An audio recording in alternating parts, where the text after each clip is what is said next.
Going to be in the back of the net. Stunner. It is a brilliant goal. Ball goes down and the referee says that is a penalty. Oh, and he's missed it. It's hit the post. Straight in the net. Well, it's gone straight into the goal. Ball goes across field and into the back of the net. And it's an equaliser for the Navy. Touched onto the bar and he's in. Come on. Shoots, sends the keeper the wrong way.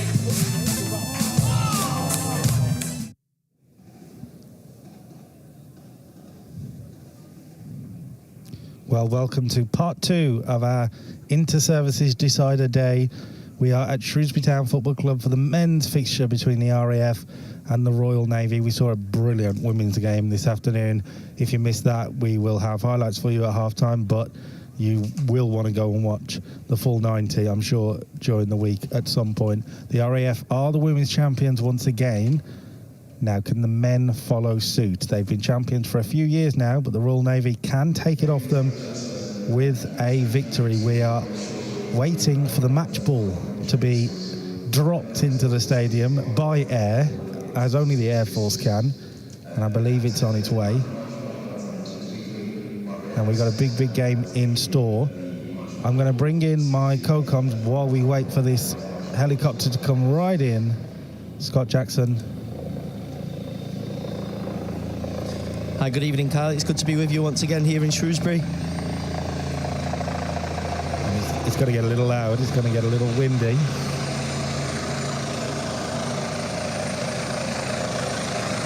Just look at the sights.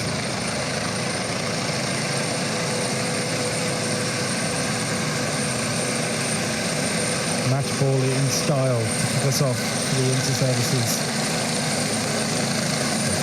End the Inter-Services, in fact, to kick off what could be the title-winning night for the RAF or the Royal Navy.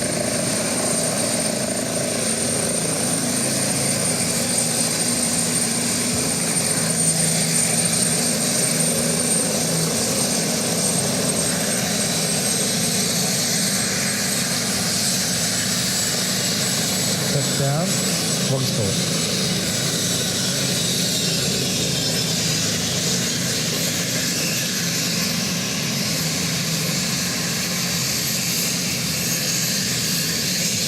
The RAF pulling out all the stops for this Inter-Services Decider here at Shrewsbury Town Football Club. The perfect occasion, the perfect stadium as well. What a stadium they're playing in, what a pitch it looks like. I mean, you've refed here before. It looks top-notch out there. yeah, it makes a change that it's not absolutely heaving it down here as we have done for the last few years that we've been here. But it's a great pitch out there. It's a football league ground, and it's always a pleasure to come here. And I'm sure the lads from both teams will enjoy the occasion tonight. Well, as we wait for the match ball to come out of the helicopter, a lot of safety stuff they have to go through, I'd imagine first. But here it comes. We have major team needs as well. We'll get to that in just a second. You're keeping everyone in suspense, Kyle. Well, I don't want to overshadow the helicopter just yet.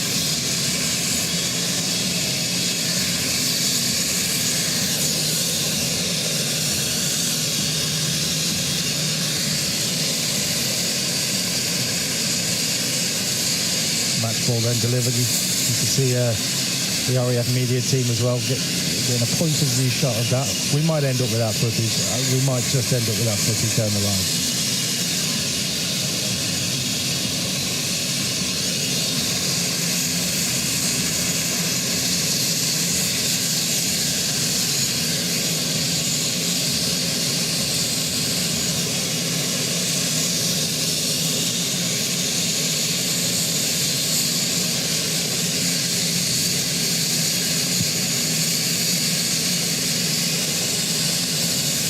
Well, as the helicopter then starts to make its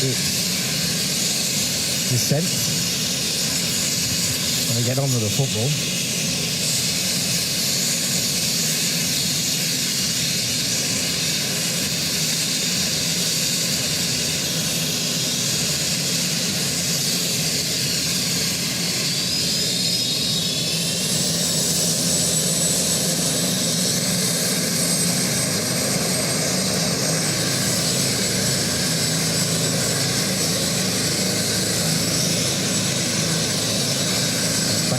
scenes for sure from the RAF on their home ground, their home fixture.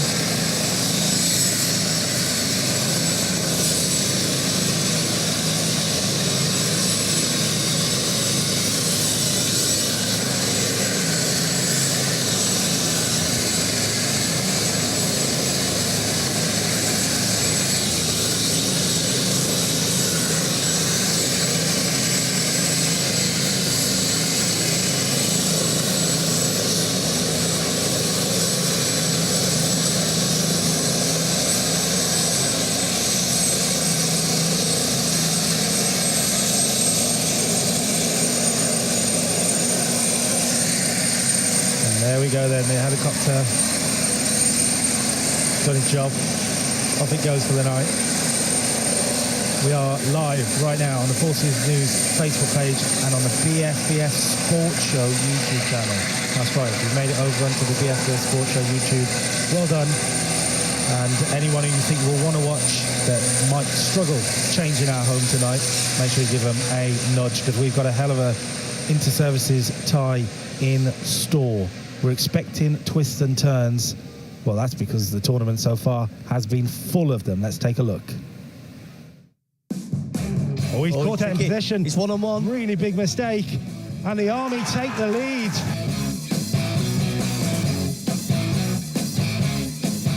Corner for the Army then, whipped in. Towards the near post, he's headed on. And he to the back of the net.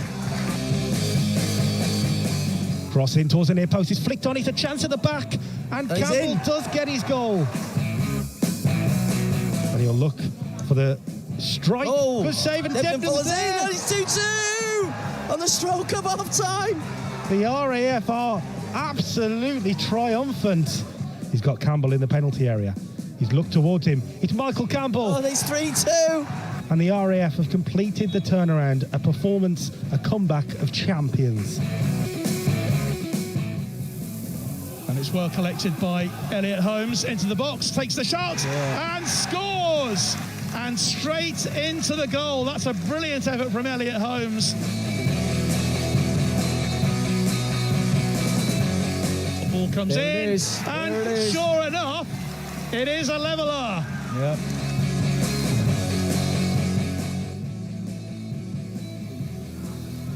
Short corner taken. Elliot Holmes, and it's into the net. And it is another goal for the Royal Navy. Oh, see.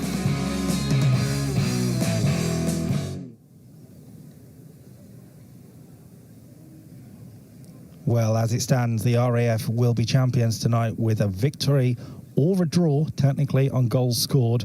And both teams have key players who can make an impact on this level, UCAF level. We're going to have a look at one of the youngest, most potential, well, someone with the biggest potential in Jack Wright in just a moment. But before that, perhaps the most talented footballer in the armed forces. Let's take a look at Jake Gosling.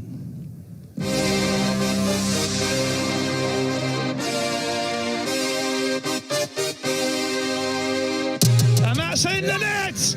It's a goal for UCAF. Guess who scored it? It's Jake Gosling. He's just a confidence boost. You always feel like whether you're losing a game or drawing a game that because he's wearing your shirt, at some point he's going to produce something. He's a joy to watch, he's a joy to coach. What his biggest trait for me is he's so grounded. You know, he brings just an element of calmness when he's on the ball. I'd probably say I like to get involved, sort of on the ball. I try and create for others. Mainly I like sort of setting other people up and seeing them go and take the glory, and then can chip in with a couple of goals sort of thing. So mainly a ball player, just trying to make things stick and try and sort of a match winner, try and be a match winner. What he does for UCAF is the same as what he does for the RAF. He knits everyone together. He's that focal point in everybody's team that brings people together. You can play, half chances through him, and he makes them into almost certainties. He can also come up with a gem on his own, 20, 30 yards, just immaculate striking and ball control. As Gosling from RAF Cosford, already 2 goals up, has a third attempt and he is in again. That is a Gosling hat-trick. Jake's just been the superstar for, a number of years, and rightly so.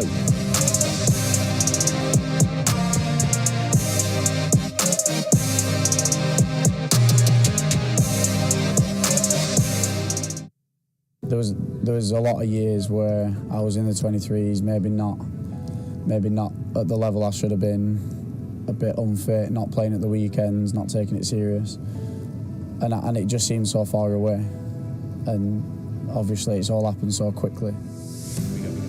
Takes it, scores! The Navy back in front, the Navy back in charge. We had a good 2 years under Chris's leadership at the under-23s.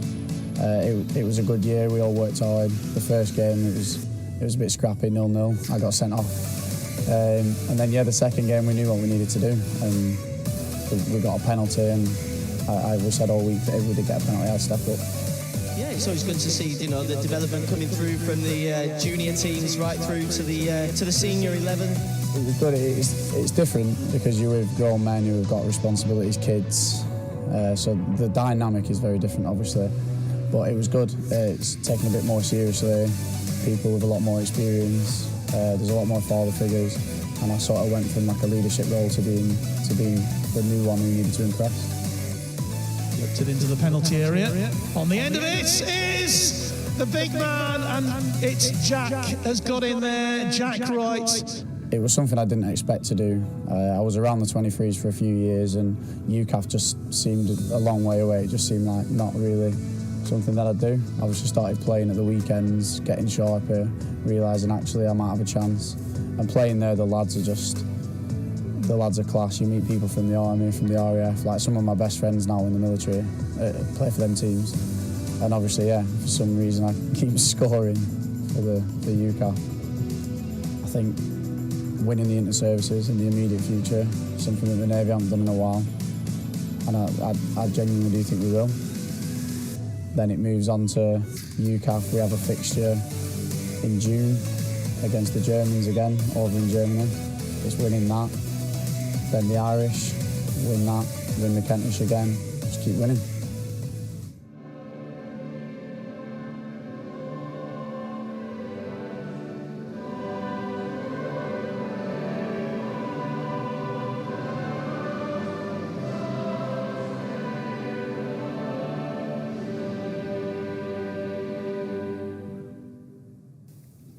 Well, national anthem, beautifully done.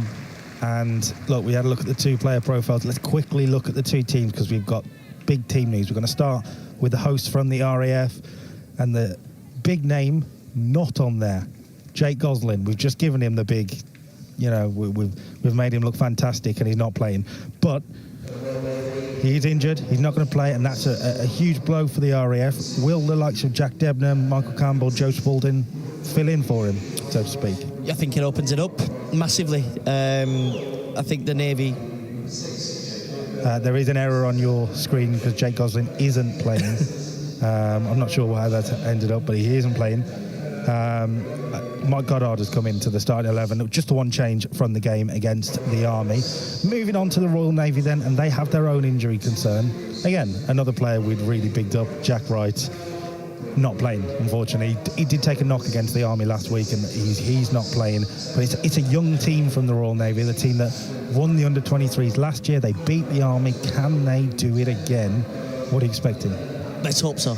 As he says, we'll get all the biasness out before we kick off. No, all joking aside, I think it's the two big players, the two big personalities. There we call it the curse of Kyle for the previews. But no, I think the Navy will look at that and go, we fancy it. Yeah. Do you know, that little bit of 1-2% more in there now? They don't have to think about Jake Gosling. Yeah. You know, granted that there's threats elsewhere. You know, we've got Mike Campbell, Jack Debnam, but they'll be happy. Yeah, I think they'll be happy. Absolutely. Well, look, let's focus on the players we've got on the pitch, and we've got some real attacking talent on both teams. We know what Michael Campbell can do. The Army found that out 2 weeks ago. This is his home pitch, so to speak, for the RAF. This is their home stadium where they play their inter-services games year in, year out. He'll want to score here. Joe Spalding is always good for a goal. Jack Debnam scored against the Army too. They'll be hoping for no defensive mistakes. Sam Rawlins and Joe Thomas in particular. Aaron I looked tidy against the Army too. Yeah, agreed. And he had that cracker last year as well, didn't he? Absolutely. Moving on to the Navy. Look, Jake Walker's a player that a lot of people are expecting things from. Formerly of the Aston Villa Academy, played against Jurgen Klopp's Liverpool in the FA Cup a few years ago when Villa had to play all the kids. He was a starter at Villa Park that day, so he's got actually some big match experience. Danny Curley's the line. Elliot Holmes is the player that scored that really good goal against the Army 7 nights ago. So here we go. The last kick-off of the Inter-Services 2024.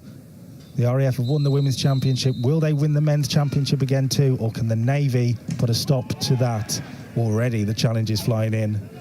And like you say, that team news will have really given the Navy just a boost, and I think you're seeing that straight away. Yeah, they're straight on the front foot. You know, they're closing down a kick-off and not resting on the laurels, straight in. Good ball in. The chance, just couldn't quite get hold of it. That was Alan Snedden with the strike. Good play in the midfield from Jake Walker. We just mentioned him. That's much better from him, because last week I don't think he was at his best against the Army. He was someone we expected to really take control. Didn't quite do that. Navy still got the victory, but that was better from Jake Walker. Yeah, it's the Navy on the front foot as they come out. Early chance.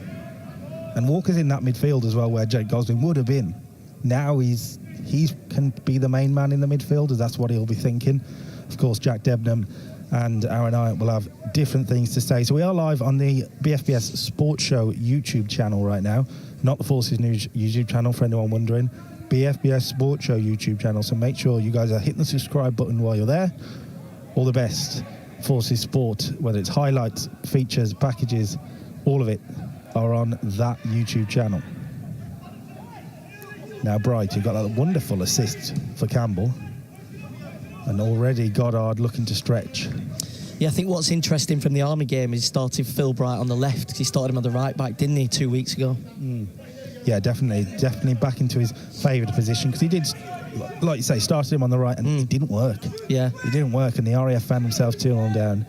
And that's when they changed the shape and came into it, and look what happened after. Wright did well to nick it away, and a chance now for Holmes, who got that great goal against the Army. Elliot Holmes into the penalty area, still going. Elliot Holmes gets the strike away. Oh, it's a great save. Really good save from Christian Paul at Brig.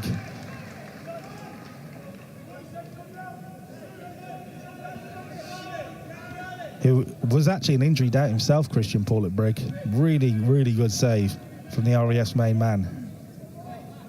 The Navy look up for this. Yeah, 2 minutes in and they've had 2 chances at goal. Corner kick. A flurry of players at the back post.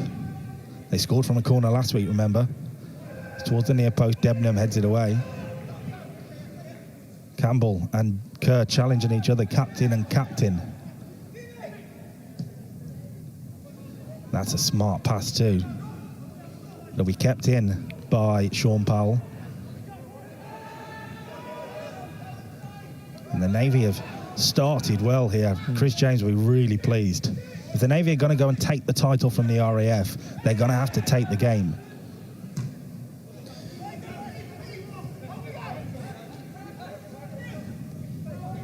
Ball with Lawrence McCormack,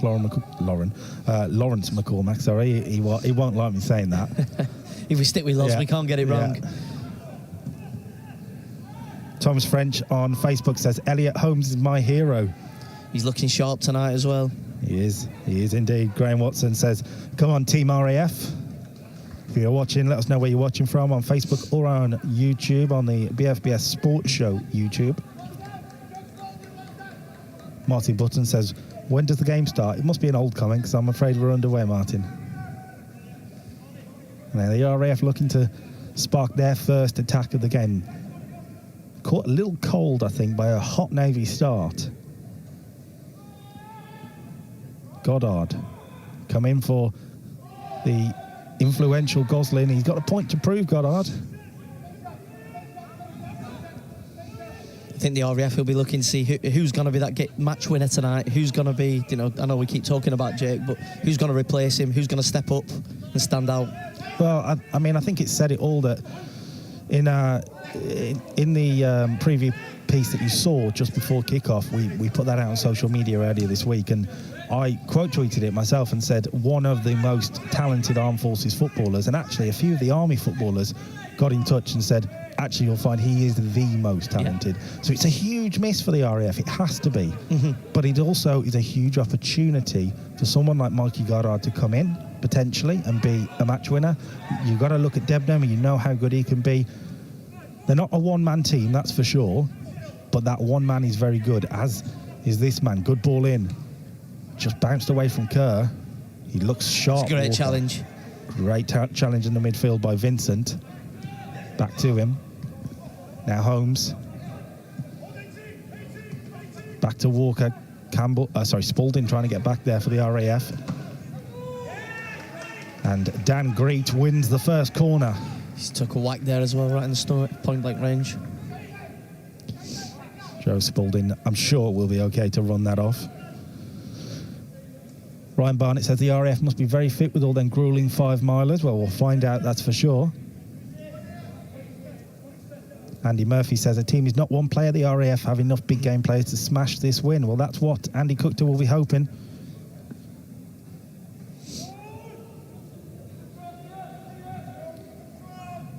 Navy corner then, first of the match.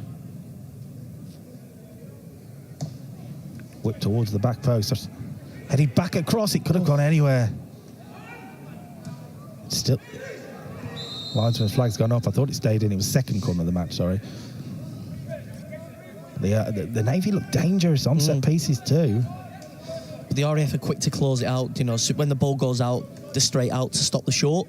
I think they've identified that was a strength from last week. The short corners, which comes in, and then they're just looking to obviously close it out and not let the Navy progress with it. Well, this fixture 2 years ago saw the RAF beat the Navy at Shrewsbury. A year ago at Fratton Park in Portsmouth, the RAF escaped with a point, and that point helped them win the championship last year. The Navy, for all intents and purposes, should have won the game, really. And Chris James will be hoping that these Navy players have taken confidence in that. Because the Navy were very good against the Army last week, and they battled to a victory as well, which will have pleased Chris James. The Army hit back when you've got a man mountain, of course. That always helps the Army, but the Navy did battle to a victory. They're going to have to battle again tonight. Sarah Rawlins says, good luck to Sam and the RAF boys watching from the Ascension Island. Nice. Sam Rawlins lining up at centre-back for the RAF, a key player for the RAF, part of that leadership bubble in the RAF team. Dallas Wilson says, big shout out to number 8, Mikey Campbell. We're all watching from Scotland. He could be the big player tonight, couldn't he? He loves to pop up with a goal in the big games. Well, he's already been influential in this tournament this year. His 2 goals sealed the win over the Army. Captain's performance. They'll need him tonight. But I think what was interesting, though, despite him scoring against the Army, he still came off straight away as soon as he scored. Yeah, I didn't get a chance to catch up with him, but I can hear that he'd been disappointed not to have had a chance to get a hat-trick like he did a few years ago against the Army. The RAF just getting a little bit of possession now and getting a chance to settle.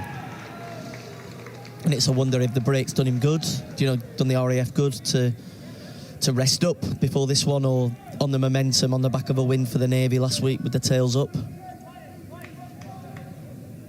On YouTube, Ronald Tyler says, good luck, Sam Rawlings, from everyone here in Hereford. Joel Edwards and his family there wishing Sam Rawlings good luck. From Hereford, I mean, you could have been here, guys. It's not that far. Instead, we'll happily have you watching along on the BFBS Sports Show YouTube channel. Oh. The RAF come away with it with Wright. Getting to cross the halfway line for the first time, isn't he, the left back? Spalding. Just took a little too long playing the pass, and it's a poor one. And Kerr will look for Holmes again. Really important from Rawlings that he got that right. Rawlings, one for Debenham to come across the field to chase. I think that could be a really dangerous and powerful partnership between Holmes and Danny Kerr tonight. Debenham's done really well, by the way, to muscle away in and get the ball. Fortunately, the pass was right to... There's one for Snedden to chase. The main man for the Navy at the moment, Jake Walker, is impressed already in the first 10 minutes. Now Spalding. Right. RAF will go back, restart, redo it again.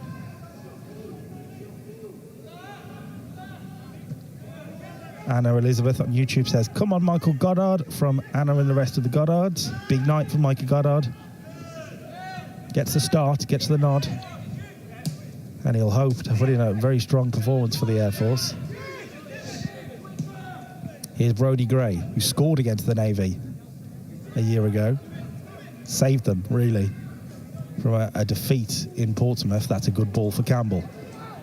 Getting to run for the first time. He's overrun it, but bright, positive start there for Mikey Campbell in his first real interaction. Yeah, I think Mark Drysdale's done really well there. He's just shepherded it out of play, used his experience, used his size, used his frame. Just needs to stand up and see it out. I think that'll be an interesting battle as well, because they both know each other from UCAF. Yeah, 2 UCAF teammates, 2 people who have played together for a long time now with UCAF, going back a number of years, a number of Kentish Cup successful years as well. And that's on towards Campbell again. He's got, as you mentioned, Mark Drysdale on his back. Danny Kerr looking to win it back like a pit bull in the midfield. And it's led to the Navy getting it back. Now Snedden. Snedden has gone forward on. It's towards Snedden again. Debenham clears. And now Danny Kerr. We know he likes to strike. Jack Debenham's felt that. He's not afraid to put his body on the line, is he? He's bounced straight back up from that. Brilliant. Now the Navy on the right-hand side with Greet. Dan Greet looks into the penalty area, cut out by Gray. Goddard needs to hold this up here. Navy come away with the ball with Walker, who is starting to influence this game, isn't he, Jake Walker? Yeah. Been really impressed with David Vincent's start. They look really fast going forward to the Navy, and they've got different powerful options from different angles. Well, it's interesting, isn't it, when we talk about the RAF and starts, because they didn't start well against the Army. They were not good in the first 40 minutes or so, and they were 2-0 down because of it. And earlier in the season, our BFBS cameras were there, and they were not good from the start against Hartpury University and lost that game. The Navy are looking to take advantage of that with a good start of their own. Here's Holmes into the penalty area, pulls it back towards Snedden. Really important challenge from Brodie Gray. I thought Holmes would have took that on himself there. He seemed to have ample space. Very right-footed, of course, Elliot Holmes. We saw that. But that right foot is dangerous. And now Iant. really strong start from the Navy so far in the first 12 minutes. And you just look at it there as they're out of possession. They're just set up really rigid. 2 banks of 4. Well, Danny just sitting in front of the midfield with, Al Snedden up top. He's not expanding too much energy. He's just letting them have it because they know they're going to struggle to play through the lines. Well, Chris James has clearly done a lot of work with this Navy team. A Navy team that has taken everything seriously this year is the best way to say it. Every cup competition they've been in, they've taken seriously. They got to the semi-finals of the Hampshire Cup. They've done well in the Portsmouth Senior Cup as well. And these are games that previous years the Navy had sent an under-23 team to, maybe, because they didn't take it seriously. But Chris James wants competitive fixtures. He wants momentum. He wants good form for his players. And last week they got that against the Army too, and so far the Navy have looked the better team. For anyone wondering why we're on the BFBS Sports Show YouTube channel tonight, not our usual home of the Forces News YouTube channel, that's because we've got live inter-services boxing starting in 3 minutes time over on the Forces News YouTube channel. But if you want to watch the football, stay with the football. You can watch the boxing on demand. That's the beauty of YouTube. You can watch it as soon as we're done here. You can get involved there too. Mel Foreman says, come on, the RAF. Nick on YouTube says, Peter George Bradley, we love you. Well, he and the Navy team have started well. I'm sure Peter Bradley will be looking to get stuck into the opposition, just like maybe not quite like he did against the Army last week. Please don't bring me in on this, Kyle. We've got Army officials in the middle, by the way. We do have their names written down, and we will get them to you shortly.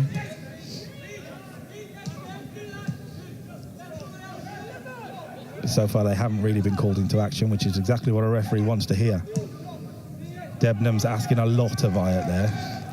And I think that ball forward there from Jack Debnam just shows that the Navy are restricting their options. They're really disciplined, like we just said, out of possession. They're just holding it. Just holding the lines, and then bang, they've got to force that error.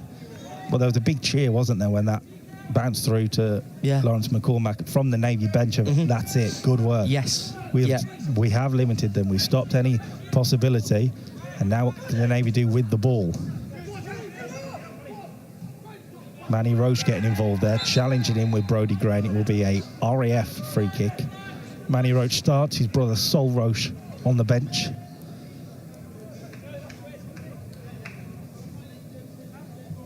Two players that the Navy head coach Chris James knows well from his time with the under-23, and he's brought them up with him. And when you've got a team that wins an under-23 inter-services title, you absolutely should be getting them into the first team, and that's what the Navy have done this year. They've blooded it with hot young talent.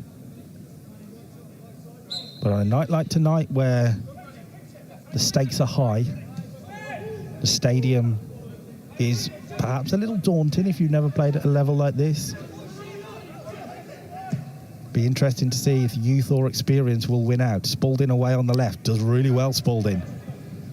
Lofted to the back post, it's dropped by the keeper. And Campbell is so unfortunate not to score. A brilliant block by Sean Powell, saves the Navy. Goalkeeper should do better. Yeah, it's a great recovery save, to be honest, from Loz with his reactions. I appreciate he shouldn't have been dropping it in the first place, but he does well to get up, and meet the second ball.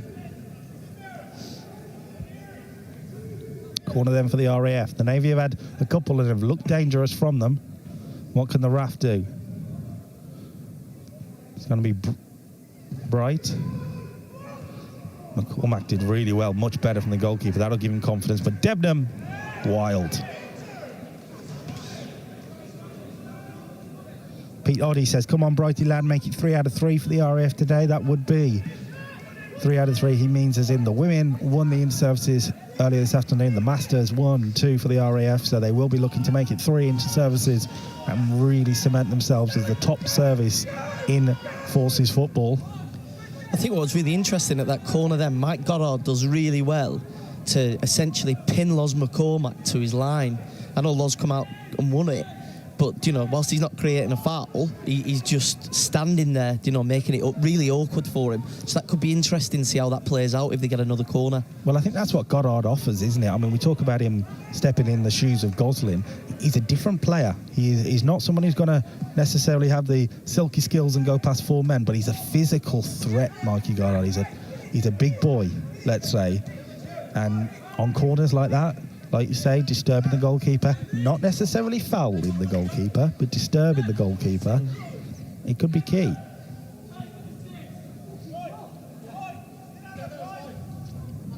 Throw it on the right-hand side then for the Navy. Greet finds Snedden. Really smart turn from Smedden. He'll get it back. It's a good first turn from Snedden.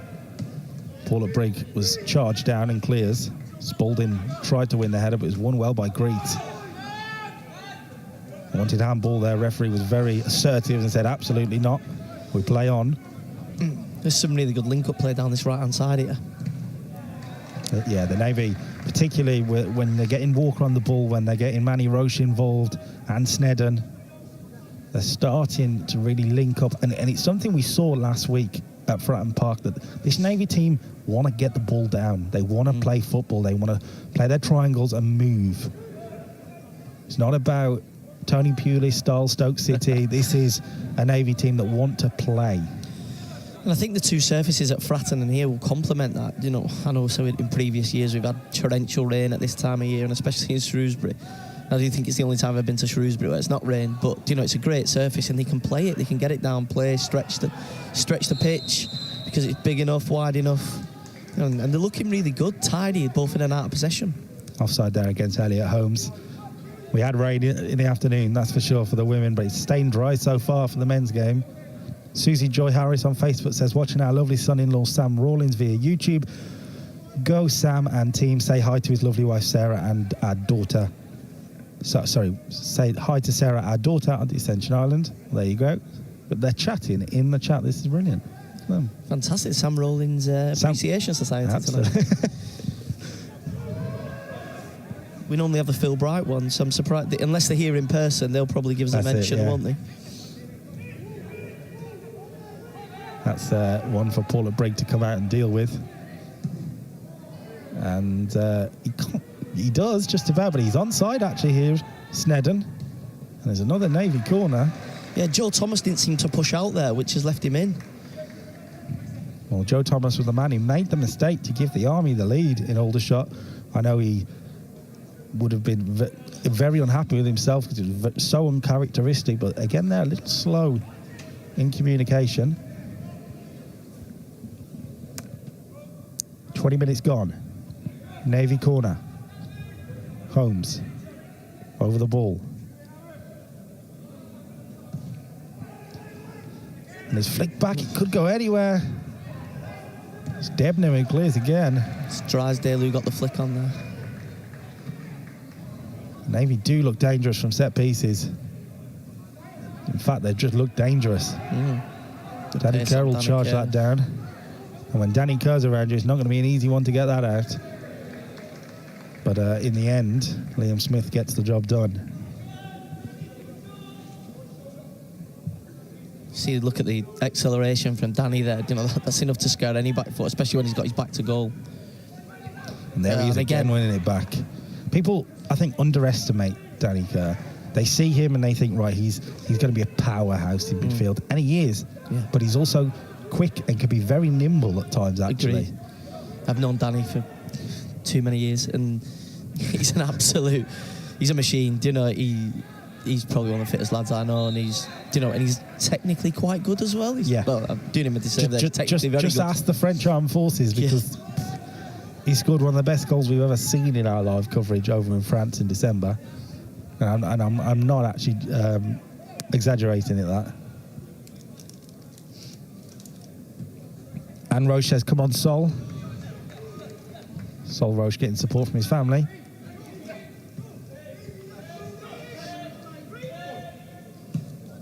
Ball inside to Debnam.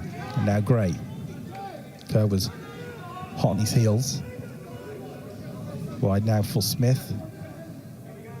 And that's a slide challenge in there from, I think it's Walker. It was just from behind. The RAF will get going again, though. Really smart play from Debenham. And now Bright looking down the line for Spalding to try and keep this in. Spalding towards the back post. Goddard will try and retrieve. The Navy looking to play quickly. Danny Kerr put in a stop to it, though. And that's a foul on Holmes.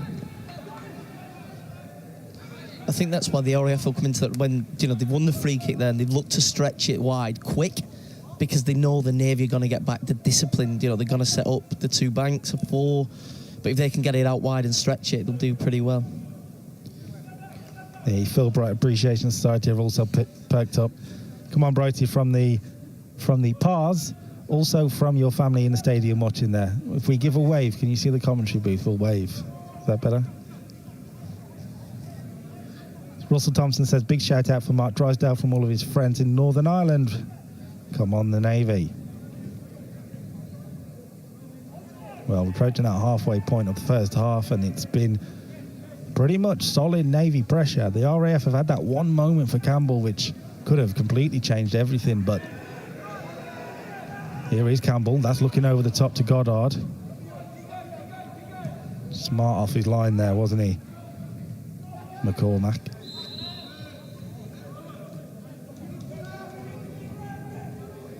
It's an interesting battle on the benches as well. You've got Chris James and his first inter-services as senior manager. And then on the opposite side, you've got Andy Cookter, who's been there and done it for a few years. Complete different ends of their military footballing career.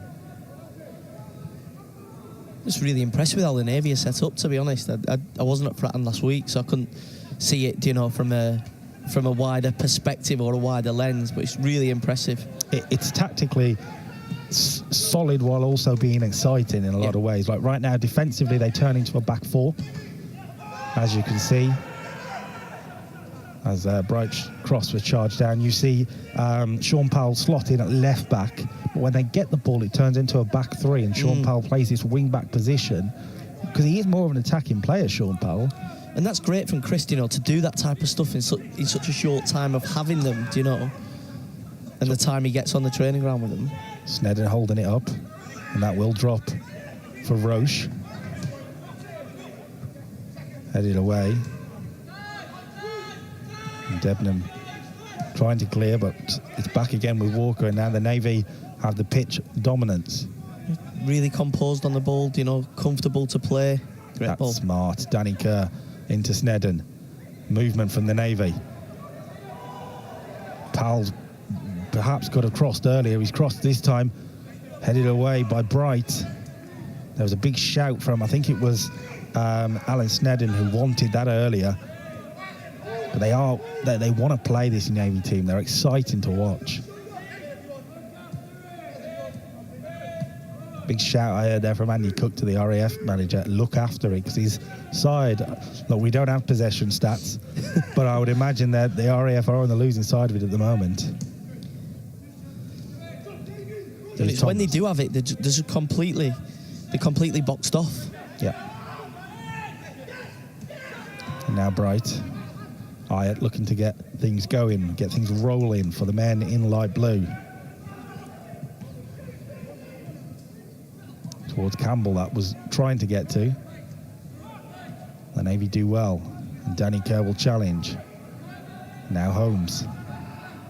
It's really interesting watching the two Navy teams deal with the same situation today. Earlier in the women's, we knew that the Navy had to win to have a shot at the championship, and they took a different tactical view. They tried to grind out the game, keep it 0-0, and take an opportunity when it came. The RAF might have an opportunity here with Spalding. He's into the penalty area, actually. Joe Spalding gives the RAF the lead against the run of play. Joe Spalding against the Navy at Shrewsbury again.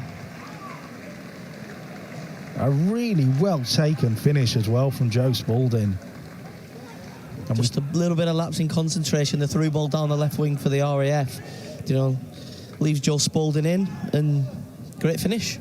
It's so interesting, because I was just about to say that earlier in the women's game they were hoping for one opportunity. Well, that's what the RAF got here, one opportunity, and they took it.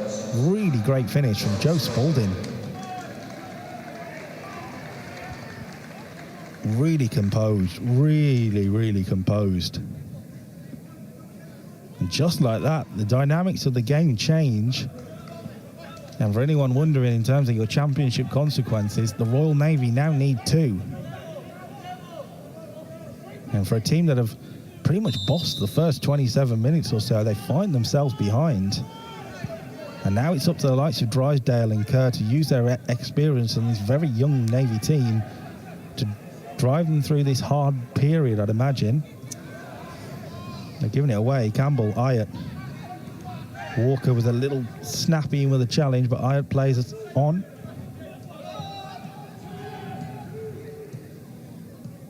That goal surprised us on the gantry, let alone in that Navy team. It seemed to come out of nowhere. We had a great angle on it as he went through, as he beat the right back. You know, I think that as Dan Greeks pushed up, you know, he's got him behind, beats the offside trap, and he's through one-on-one. Well, Spalding will be very pleased for sure, because against the Army 2 weeks ago, he had a really golden opportunity, one-on-one. Early on in the game, it was still, I think it was just 1-0 to the Army at the time, and he'd have levelled the scores, and he missed it. Wasn't composed. That right there was full composure. You can see what he's worked on in the 2 weeks. Now the RAF, well, they're smelling blood at the moment. Ayat. Debnam playing that deep playmaker role at the moment. Bright finds Gray. It's really important for the Navy right now to hold in. We talk about not wanting to concede quickly after already conceding. We saw the RAF score quickly after scoring against the Army.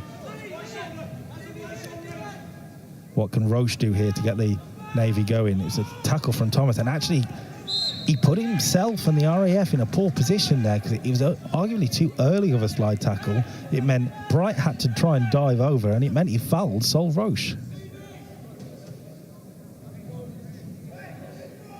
Well, RAF 1, Navy 0 then. Chance from a free kick. The Navy need 2. Stand any chance of winning the 2024 Inter-Services Championship. Elliot Holmes over the free kick then. Drysdale up from the back. As is Pete Bradley. Holmes towards the back post. Again, it's headed on. It's a few times now that it's just bounced around in the penalty area and could have gone anywhere. Spalding fancies the chase.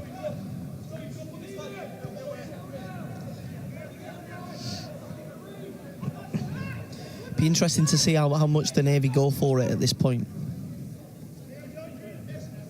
I would imagine that the message from Chris James on the sideline would have to be, don't panic. Yeah. Because you've played well. Mm-hmm. You've been the better team up until the goal. Just keep doing what you're doing. You have to trust the process, I'd imagine.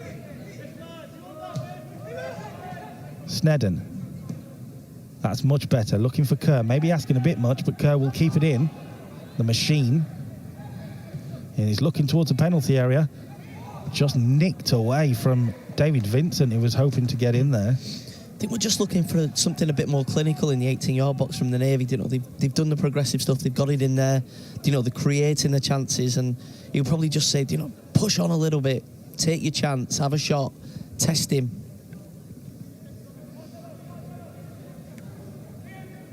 The long throw then will release Snedden, but he won't keep it in, but he will win another Navy corner. They're having a few of them. Can they make one count? And considering this is the RAF's home pitch, and there's a lot of RAF support, I'm sure, in the crowd opposite us, it's a little quiet considering they're 1-0 up. I think they realise how well the Navy have played despite being in a losing position. Holmes over another corner. Right under the goalkeeper. The RAF did well, actually, to get it away. Hyatt looked to release Campbell. Here they go. Might be a break on here. Campbell. Good advantage by the ref. Really good decision by the Army official. And the RAF looked to take advantage with Spalding. He's got Hyatt at the back post. And it's looking for him. And he was just gearing up for a volley, wasn't he, Aaron Hyatt? But it was taken off his toes by Mark Drysdale. The switch on for the RAF again here. Drysdale heads away, though. Now Powell looking to Snedden, whose hold-up play has been really good so far. Kerr into Roche. And now Holmes. And the Navy have got this quartet of players that just could provide a spark whenever they need it. And they need it, that's for sure. Bradley. Kerr looked a little bit slow on his heels, actually, for once. I don't think he was expecting it to come in there. He did just put up a hand of apologies, Bradley. Actually, I think he realised that should have been something he challenged for. The Navy quickly get underway again, and McCormack gets the touch of the ball.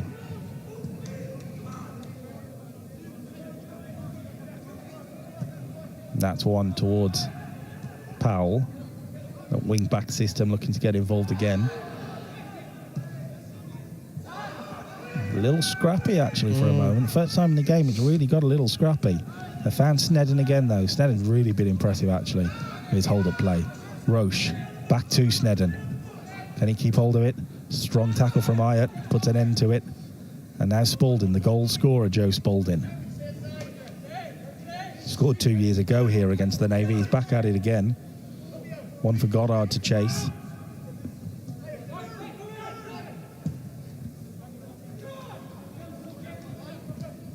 It's interesting that people talk about a champions look, the top teams getting the bounce of the ball. The RAF have been the champions for a few years, and against the Army in the first half, they were not their best. Managed to scrape out a result. Against the Navy in the first half, they've not been their best, but at the moment, they lead by 1-0. Bright does well. That's going to be a foul. Just a bit scrappy, and actually, it's quite fortunate, Roche, there, if he gets away with the booking, because I would imagine that is kicking the ball away. And I think the referee understands that too. Might just give him a talking to, bit of a warning, because it was a bit of frustration, I think, from the young winger.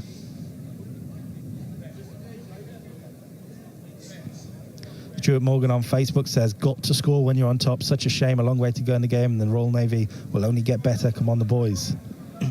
He's right. Great shout from Stu, to be honest. It's like what we've covered in commentary earlier, is that, you know, they're getting in there. You just want that finishing piece, you know, that last little bit of the jigsaw. Well, we are live on the BFBS Sports Show YouTube channel and on Facebook too, on the Forces News Facebook. Now Roche getting involved again. Kerr holding it up. Does well against Gray.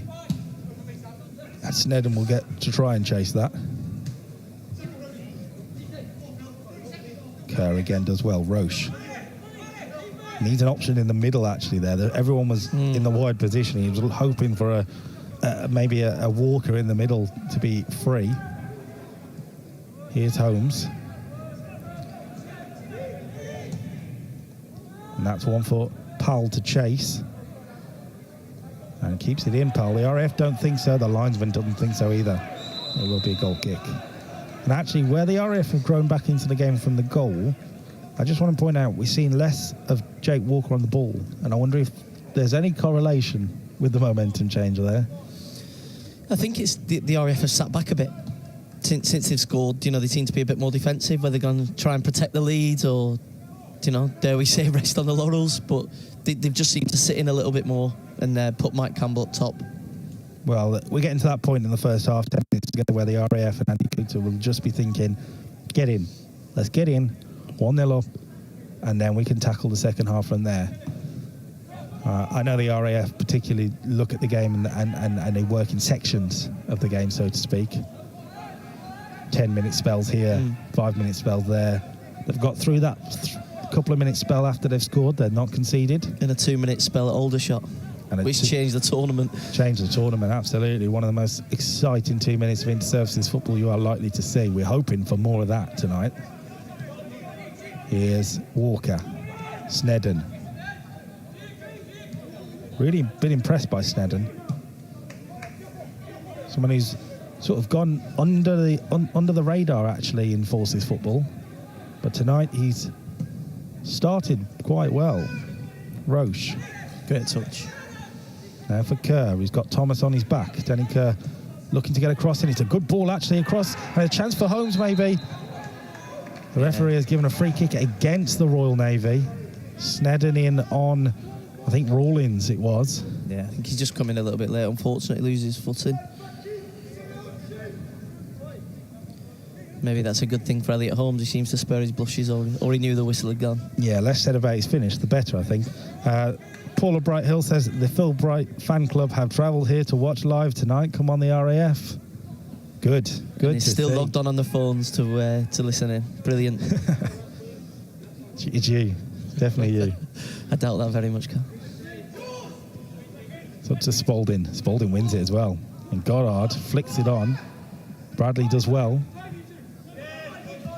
And the Navy deal with that. Goddard absolutely looking to get himself about.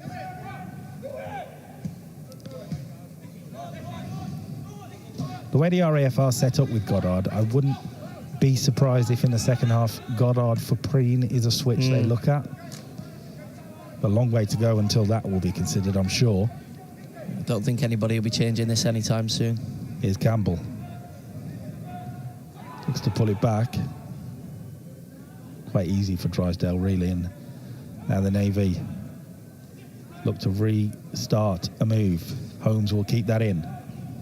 Great challenge, though, from Smith, who wants to throw. He doesn't get it. Just hitting that pressure cooker part of the match where you get the feeling things could be decided.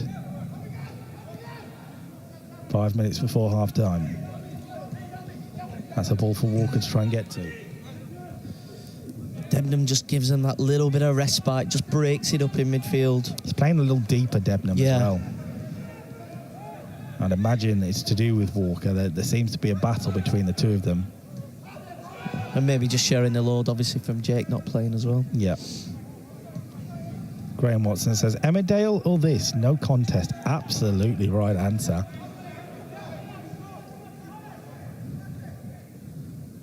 We hope to promise you the same amount of drama. Although I know it's quite a dramatic village.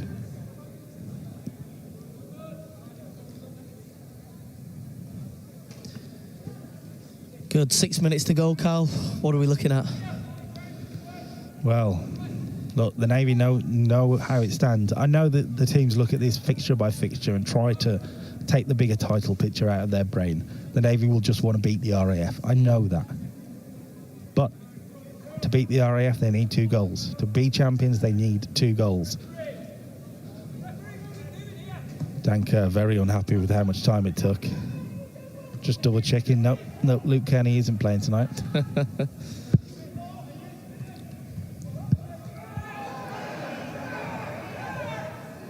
Strong challenge in there again. The Navy going long a little bit now. Moving away from a lot of the tactics that got them success in the first few minutes of the late challenge. The ref's going to stop it. The Navy wanted advantage, but it was a very, very late challenge, and I think he feels that Mark Drysdale might need treatment here. That would be why I believe that he has stopped that. I understand the Navy frustration, but player safety has to be paramount. Absolute no-win situation there. You've got a massive challenge, probably the biggest challenge of the game.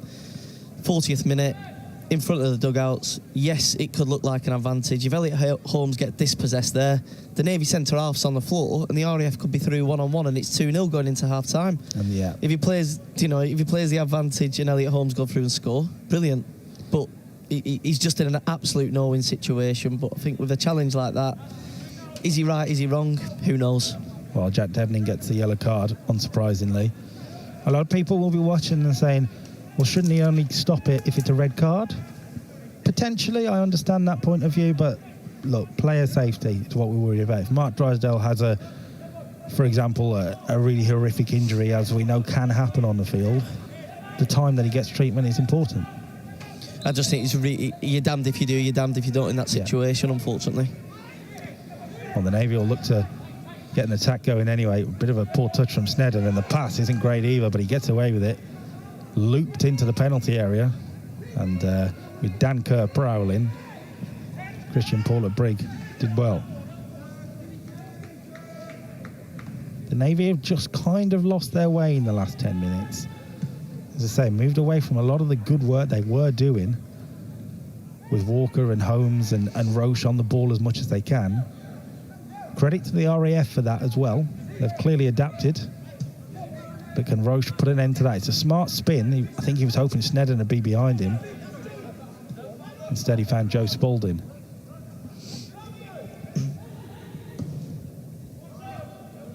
It's up towards Campbell. Wins the flick. And with just a few minutes to go until half-time, the RAF find themselves in another winning position. Joe Spalding's well-taken goal completely changed the momentum of this game. And we went from the Navy looking strong and confident to the RAF growing into this game, and shows what a goal can do. Spalding.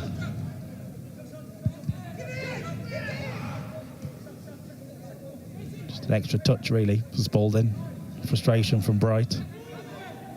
Graham Watson is asking Nick DeLonga, you watching? I'm sure he'll be watching somewhere. Yeah. What a great guy he is. One of the best UK Armed Forces head coaches there's been. One of He the will most tell successful. you the best. I'm going to go with one of the best. just for fairness' sake, but look, he's absolutely the most successful.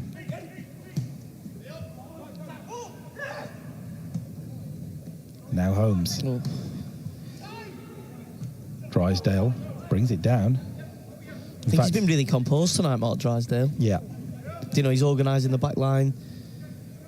He's an important cog in this Navy machine. His experience, like we mentioned earlier, is not a lot of players in this Navy team have that sort of experience. It's only him and Dan Kerr looking across the Navy team. Lots McCormack's been around the a few keeper, years, yeah. But apart from that, there are players who are quite young, trying to find their way in the UK Armed Forces football scene. I'm sure the UK Armed Forces manager, if he's not here, he will be watching. And he's watching Jack Debnam win the ball back there for the RAF. A foul by Drysdale. I sense revenge. I don't think he can have many arguments with that. Drysdale will happily take a booking now, I think.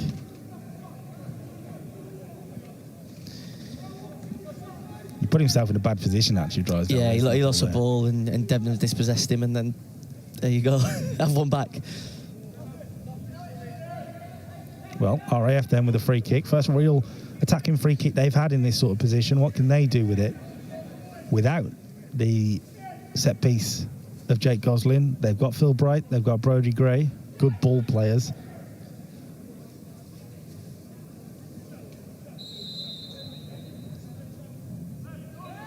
And Bright whips it in. Free kick routine for sure. Headed away at the near post by Bradley. And Dan Kerr completes the clearance. That's pretty poor from Gray, actually. I think they'll just try and run the clock down now, wherever it goes. I think they'll take 1-0 after the sustained pressure early on, first 20 minutes. Well, we are hitting injury time at the start of the first half. If we have any injury time, I haven't seen a board. So, Royal Navy beware. The RAF like this time of the match. And I tell you what, Goddard. That's risky. Drysdale taking a risk for sure.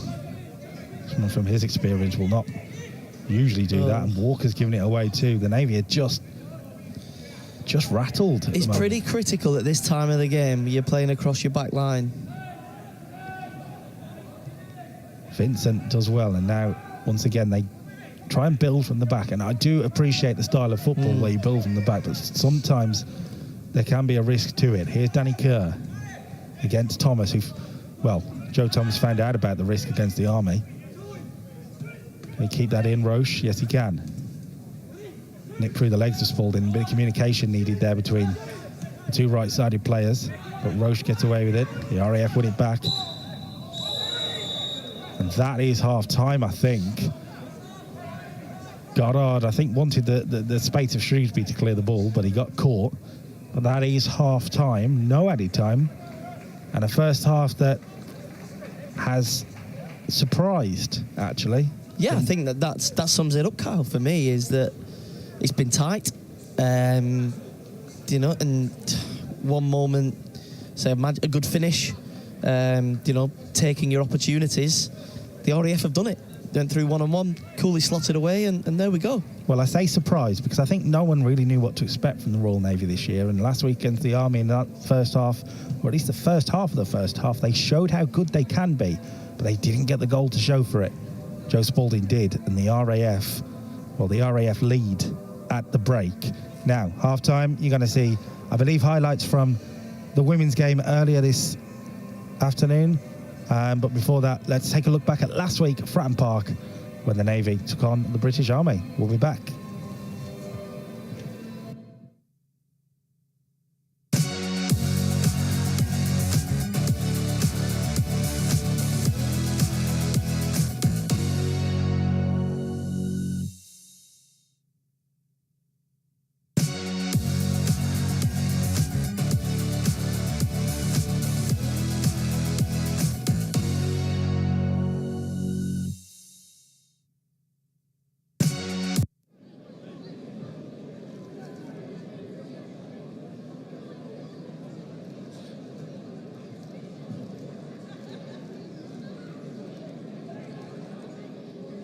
Shot comes in, and it was Danny Kerr.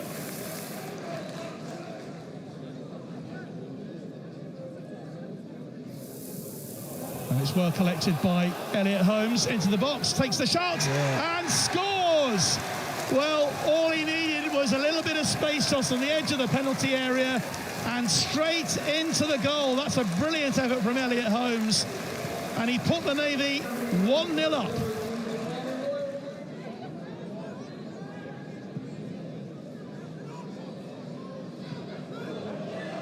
Oh dear. And here's Danny Kerr. That's a great save. Oh, and the Navy, really all sorts of disarray for the Army defence there. They're offside. Offside. The flag has finally gone up. But this is a real chance for the Army. They're obviously a massive threat at set pieces. They're a big side. Yeah, look out for Craig Stevenson in the middle there, and Andy Matthews as well. Ball comes There in, it is. and There it is. sure enough, it is a leveller. Yeah. Well, That's what we needed. it was what they needed, their first set piece, and the Army have levelled it. And that's what we said about the Army. They were in the game, and you just need to settle down. Oh, you're in. Oh, and they are in, and that is in the back of the net. No, it isn't. Off the post. Well, would you believe it? What a chance that was for Lee Phillips. A big mistake at the back.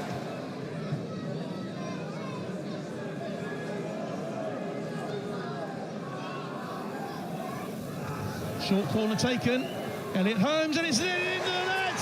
And it is another goal for the Royal Navy. Oh, I say, it was headed in, and that is a second goal for the Navy. They take the lead here, and congratulations to them. Sol Roche to try and get that, but Army, did they deal with it? Well, Luke Kearney plays it out in the end. Good evening to Ginge White. Darryl White is watching this evening, the UCAF head coach. Sure you've been impressed with quite a few of the players you've been watching tonight, Ginge. Here come the Army, though, on the edge of the box. Opportunity for them, and it's just wide. Well, another great chance. It was. Or was it a save? Looks like it's been was it a save or a deflection? Has it gone for a corner? It looks like it. Yeah, I think so. Yeah, so good goalkeeping. It's a really good corner as well. Goalkeeper does well. It's hammered in there, and it's all sorts of melee going on. Referee allows play to go on. We're still going. The Navy have got a player down in the box. Referee will stop play. He's just the way he plays. Here's Cameron Quirk. Ball goes out onto the far side. It's a challenge, fair challenge, says the referee on Gary Hurd. Still a chance for Elliot Holmes. Great save. What a save. Well, that was a brilliant save, but offside anyway. Nice control by Owen James there, but good shielding of the ball by Pete Bradley. Just getting a little bit heated there. He's getting a bit feisty, but he's trying to stop the throw. Before he pushed him out of the way. Yeah, is that Bradley off? Has he already been booked? Well, he wasn't shown a yellow card, was he, before? He was spoken to a couple of times, but he's now got the yellow card. I don't think he's had 2 yellows.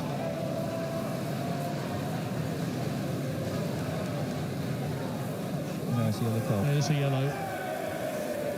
And he's quite rightly shown a card for that. That was deliberately holding the ball back. And a yellow card as well. And that's a red. Well, it's Jamie Turner. No, it isn't. Sorry, it's Callum Cox. Is it? Callum Cox has been sent off.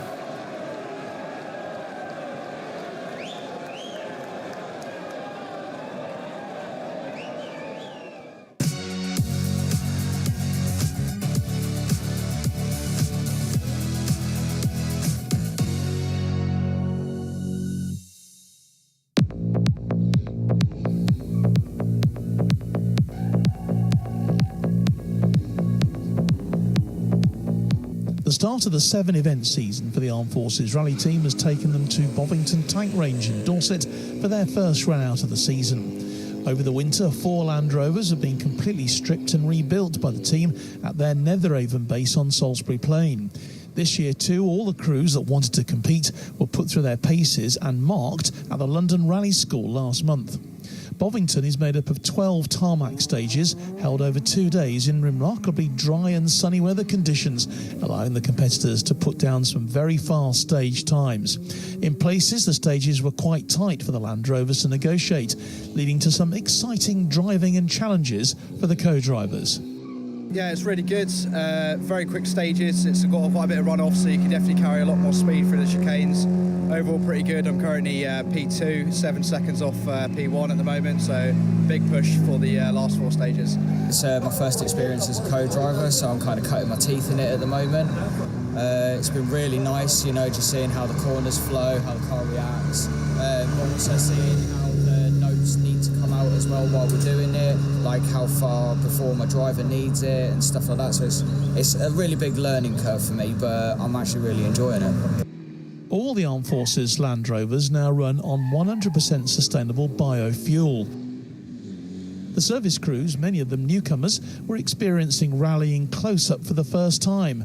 With the drivers thankfully missing most of the bales and trees, it meant service had a fairly trouble-free weekend.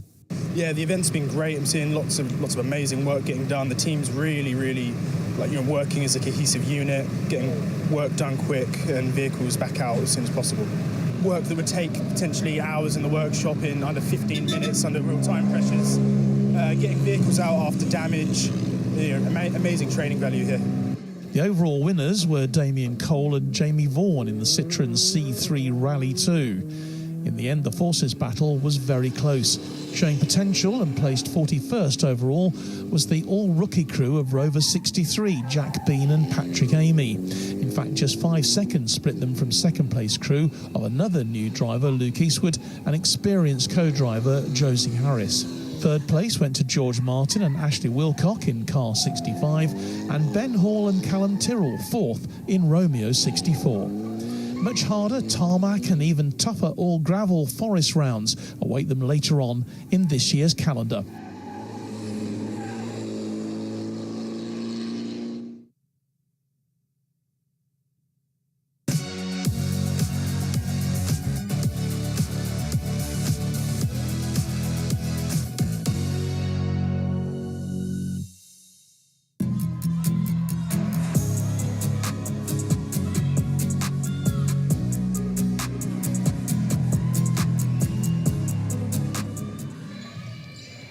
Lovely space there by now. Yeah. Gorgeous speed, good connection there into fifth. And boating in again. 4-1 to the RAF. How hard is it to maintain this intensity for 60 minutes? I know, we have subs coming in and what have you, but it's pretty hard when you go full out like this. Absolutely it is, and you get them moments luckily when you're either end of the court, but I feel for the centres who are back and forth all the time. And they just want to keep that ball safe before this quarter ends. Faye will go for the quick. Ken Arquette with another. Oh no, and it wasn't to be. So we have a penalty shot before. Oh, okay. So Bateson takes the steps in. And she puts them up 7-4 as we finish that first quarter. My apologies, still only 6-4. Nice drive by Rachel. The Army will be absolutely desperate to get level for the first time. It is 10-9 to the Air Force, but ladies in red and black, of course. Another lovely little drop ball by Ellie there to Millie. It's very hard to get around to get them, isn't it, Heth? They're either going to pop it in the air or put it down low, and you never know which one it's going to be with them. But it will be one of them. You must have to do a lot of those high-low exercises, Hetty, to try and win over that one. So it is all square here in Aldershot. It is 10-all. The Army could now go as both defences are penalised. Millie Price has a clear shot on goal, and the Army are ahead for the first time, 11-10. Calm down, says Maisie Osborne. Calm down, yes. Oh, the time is gone. So, half-time, it is 18-11 to the reigning champions, the British Army. I mean, Hetty, I joked about yours and Faye's relationship when you were playing against each other the other day. But we've seen, throughout these 3 days as Maisie Osborne puts another one in for the RAF to Millie Price. Oh, no, sorry, to Marion, then to Millie Price. Great vision by Jakeman. Great vision.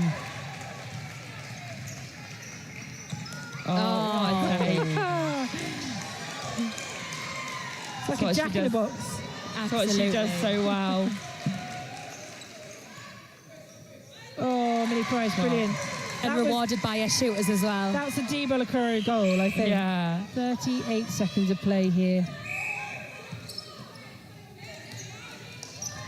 Well, you all deserved it, but it's been 3 hard-fought games, 3 hard-fought days of netball. I know there have been more games in the Open as well.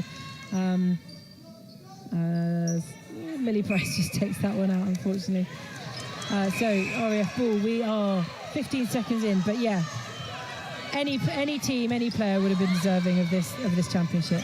Oh, absolutely. Lovely. Absolutely. Oh, what a long ball. Is Noelle going to have the glory? No. Oh. The RAF have got 1 second! And the Army win 36 goals, 229. They were reigning champions, they are hosts, and they have yet again taken a clean sweep at this Inter-Services Netball Championship.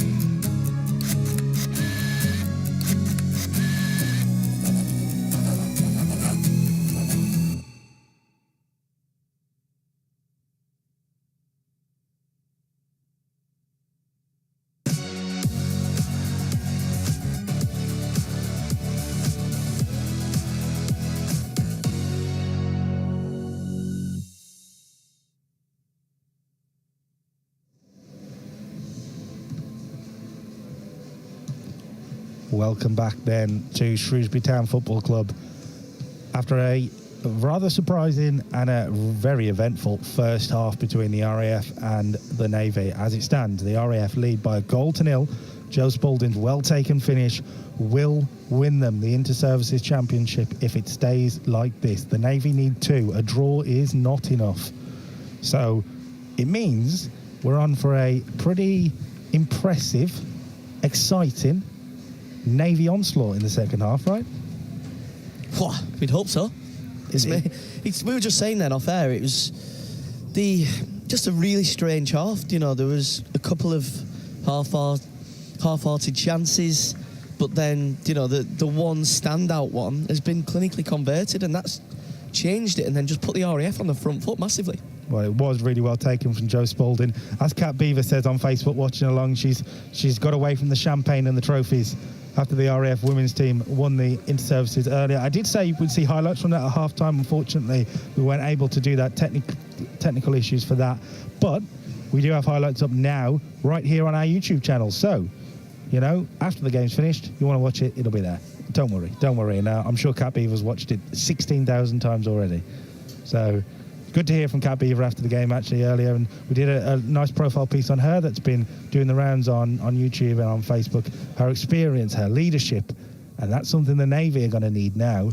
I'm looking at Dan Kerr just coming into the pitch in the middle. It's time for him to take the game by the scruff of the neck, or the Navy will not be champions tonight. Yeah, couldn't say it better myself, Carl. It's you're going to look to Drysdale, Danny Kerr, step up, lads. You know, they'll have been rallying them in there, I'm sure. You know, Chris's words of wisdom. And then, it's like we said, they're really organised, and being organised is fine. Being good out of possession is good. You know, the build-up play is good, but we need that final piece, that last little bit. Can they do it? Who's going to make themselves the headline? The RAF feel like they've got their headline. 1-0 to the RAF will be enough as we get going for the second half. Ian Mulholland on YouTube says, fingers crossed for the big Royal Navy second half. That's what the Navy will be hoping for. That's what Chris James will have said. And I do think Chris James will have said a lot of, look, we were so good for 25 minutes. Get back to that. Let's play our football. Let's get Snedden involved. I think Snedden's just been subbed. Let's not get Snedden involved. Sol Roche has replaced Al Snedden. No, I do think we've seen Manny Roche go off and Sol Roche. Rhys Thomas, I think, has come on actually for the Royal Navy, looking at the squad list in midfield, 14. And maybe Sol Roche too. I can't quite make it out. I don't know. We're going to find out as soon as they turn and we see their shirts, but we'll get that cleared up for you. But Rhys Thomas is on for Manny Roche. Will Sol Roche be on? Yes, Sol Roche is on up front for Snedden. I'm surprised at that, you know. I know Sol Roche is a player, but if we look at Sol Roche, look at his speed, and is that what Chris James is thinking? You know, getting them on the front foot, they're going to press them, they're going to run them high, they're going to run them into ground. They need that energetic pace up there. Not to say Al hasn't got it, but has Al got it for another 45? You know, has he freshened it up before it's too late? Yeah. Well, Fergs on YouTube says Pete Audley is the founder of the Brighty Supporters Club. Merchandise coming soon. And now the Navy look to get going here with Powell. Powell looking to slide it into the penalty area. The RAF should clear. Might have been a little push in the back there from Walker. Got away with it.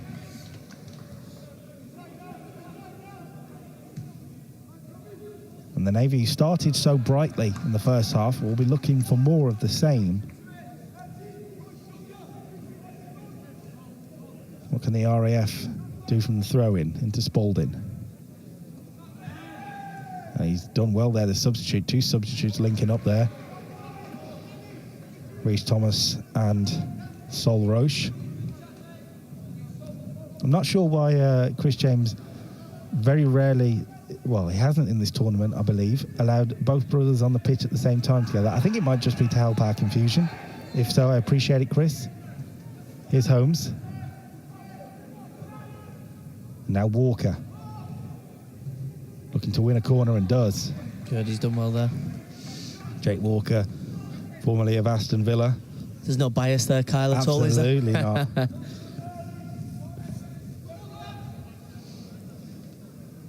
But he's a man who's would have wanted a professional career. Unfortunately, it didn't quite work out for him. He bounced around the leagues for a little while after his start against Liverpool in the FA Cup, and now he finds himself in the UK Armed Forces, in the Navy, but playing football at a good level too.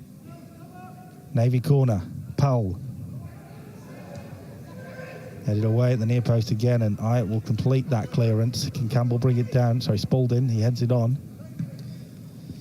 If you look how the RAF set up there, they haven't got anybody forward at all. They're throwing every man behind the ball to defend the cross. Well, the Navy looked dangerous from set pieces, so I'd imagine that's something that the RAF have put across at half time. The RAF are, I should expect, willing to take every last second with every last throw-in. We are live then on the BFBS Sports Show YouTube channel and Armed Forces News Facebook. If you're looking for the boxing, that's Armed Forces News YouTube. But why would you change? You can watch that later. That's a pull. That's surely a pull. Dan Kerr's not happy with it. I definitely saw a pull. Liam Smith playing a game there and played it well, got away with it. Yeah, I don't think Danny's, I think he's going to find it hard to get there and control the ball. I still think he could have given it there. And Danny's definitely not one to go down and try and buy a foul either. Absolutely not, no. It's up for Drysdale to try and win for the Navy, and he does. Now Danny Kerr against Rawlins. I think it was a foul by Kerr, if anything. Bit of mutual appreciation there between Danny and Sam. UCAF teammates, absolutely respect between the two of them. Tracy Jane Ayers says, come on, Aaron, get yourself on the score sheet. Family watching in Lincolnshire. That would be 2 years in a row at this ground if he did. Here's Powell. Drysdale. And Bradley has got space to come forward. Okay, far back Mikey Goddard is defending, by the way. That's really interesting now. He's sat in that right back position. Have they gone to 5 at the back there? Mikey Campbell sits in as well. Well, maybe a slight change for the RAF. Jack Debenham seems to be leading the line now, and he was deep line playmaker for the most of the first half. Powell does well, but Campbell, as always, getting the foot in. Can do everything, Mikey Campbell. Key player for the RAF, captain. Key player for UCAF too.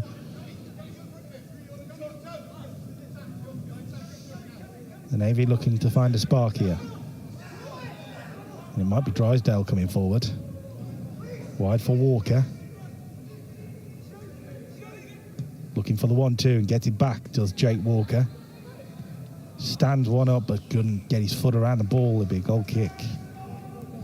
I think Chris will just be praying that they can get something in the final third. I do think Chris's substitutions are interesting, like we said. I mean, yeah, I understand your point about Snedden and his legs, but I thought Snedden was impressive, and I did think Manny Roche in particular linking up with Snedden, Yeah, agreed, yeah. was a major plus point for the Navy in the first half. That is something they've moved away from now, and you can see now that Jake Walker is taking the right wing position or right wing back position, depending on whether they're in the ball or not. But when you're 1-0 down and you need 2 goals, something's got to be changed. There is 2 balls on the pitch at the moment, but we'll play on. Walker looking for Holmes. He brings it down really well, Elliot Holmes, just for a second, but Smith muscled his way in. And Smith looked for Spalding, and Spalding's got legs. Joe Spalding into the penalty area, already scored 1. Great challenge, Pete Bradley. Brilliant challenge from the Navy defender, and the goal kick has been given. Might have came back off. Joe Spalding, we're just looking at a replay now on our screens. Yeah. Good officiating from the Army official. I think Pete just does enough. I don't know if he actually gets a foot on it, but he just does enough just to close the angle down and, you know, the RAF shoot wide. The RAF have now resorted back into their formation we saw in the first half, if anyone's wondering. Goddard back up front.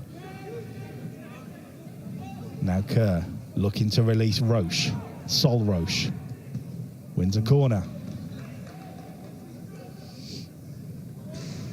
This game of cat and mouse is continuing at the moment. The RAF look solid in the second half. They know the defensive job they have to do.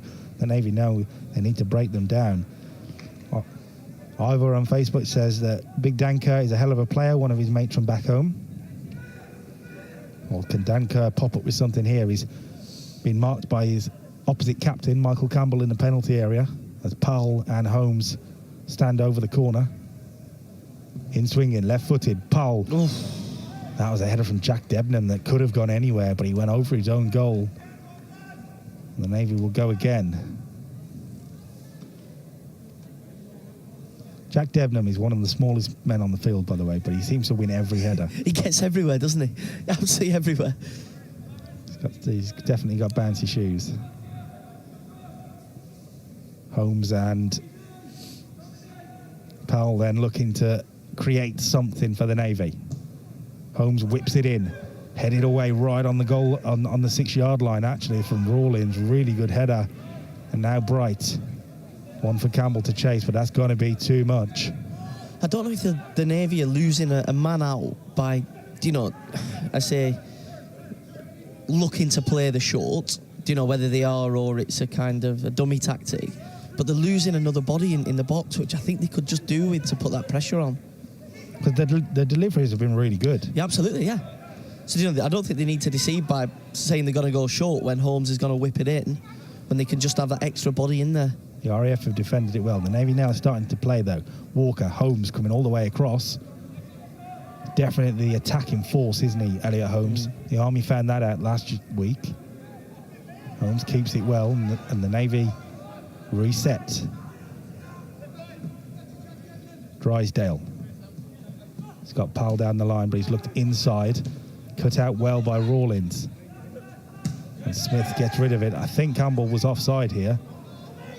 And he was. The linesman's flag goes up.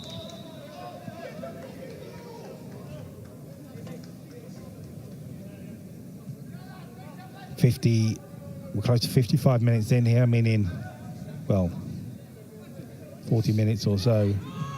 Sorry, 35 minutes or so for the Navy to find 2. The challenge has been laid down. Here's Greet.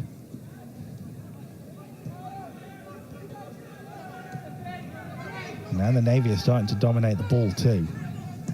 RAF just sitting in a little bit, I think. Powell says, let's keep it in, let's play. Nice. Sean Powell. Vincent. Spins away from Gray. Good play from Vincent. Left-footed ball in. Headed away from Thomas. Cleared away by Brodie Gray, and it's just going to come back. And actually, I think we're set for the game here. This is the attack versus defence, it feels like. It's a bit like a game of chess. And here's Holmes now. He's just getting free rein, I think, in this Navy team now. To Dan Kerr. Brings it down brilliantly, Dan Kerr. Good defending by Smith. Liam Smith come in, was unavailable for the Army game, picked up a knock in training, and they didn't take the chance on him, but he starts tonight and he's done well against pretty good attacking players in Holmes and Kerr. Mark Brocklesby is watching on YouTube, says Scott Jackson, great commentary, all the best, Marky B. He's a great bloke, he's Mark Brocklesby.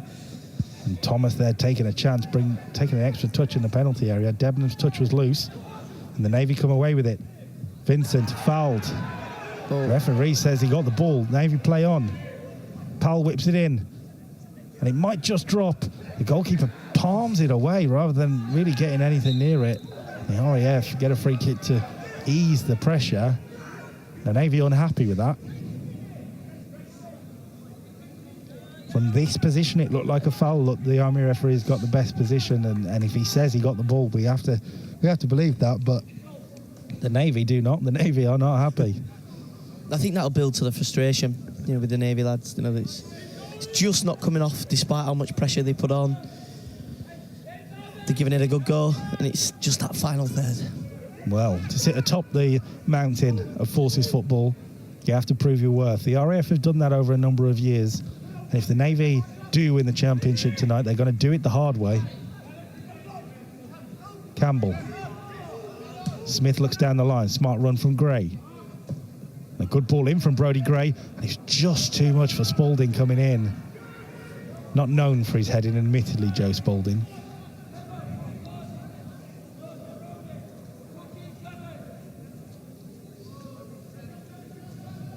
Andy Cook to barking orders. I'm sure he's pretty pleased with the scoreline. Smart play by Sol Roche. And that's wide by Vincent. Campbell cuts it out, almost playing as a right wing back now.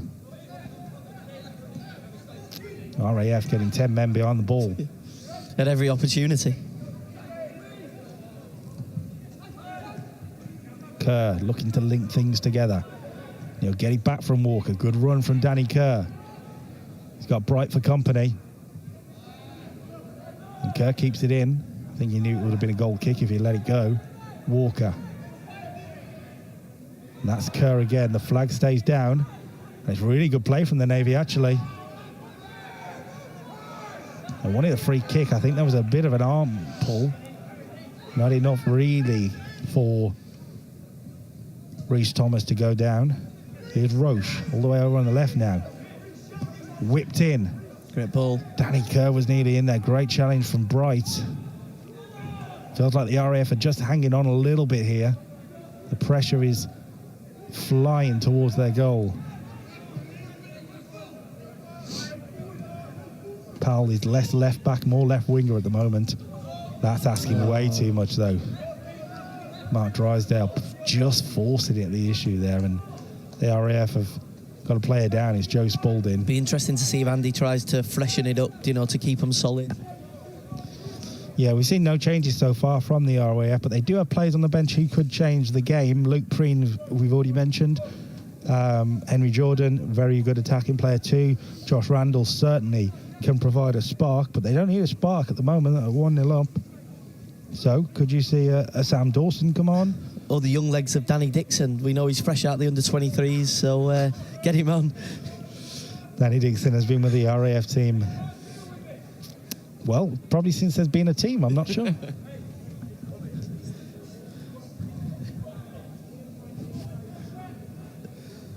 See if he watches this back.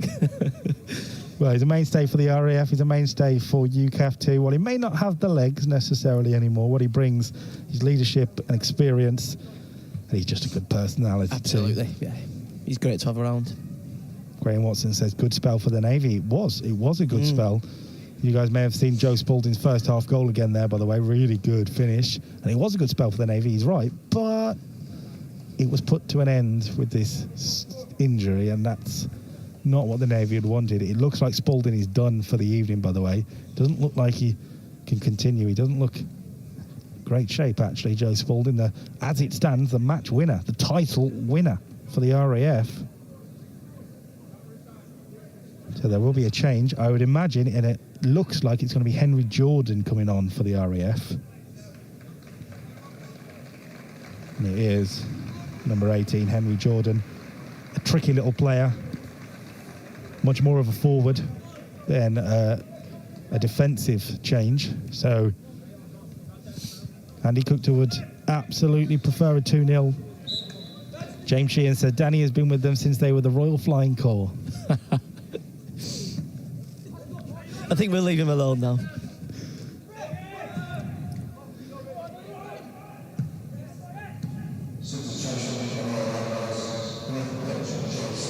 As you can hear, there's a substitution for the Royal Air Force.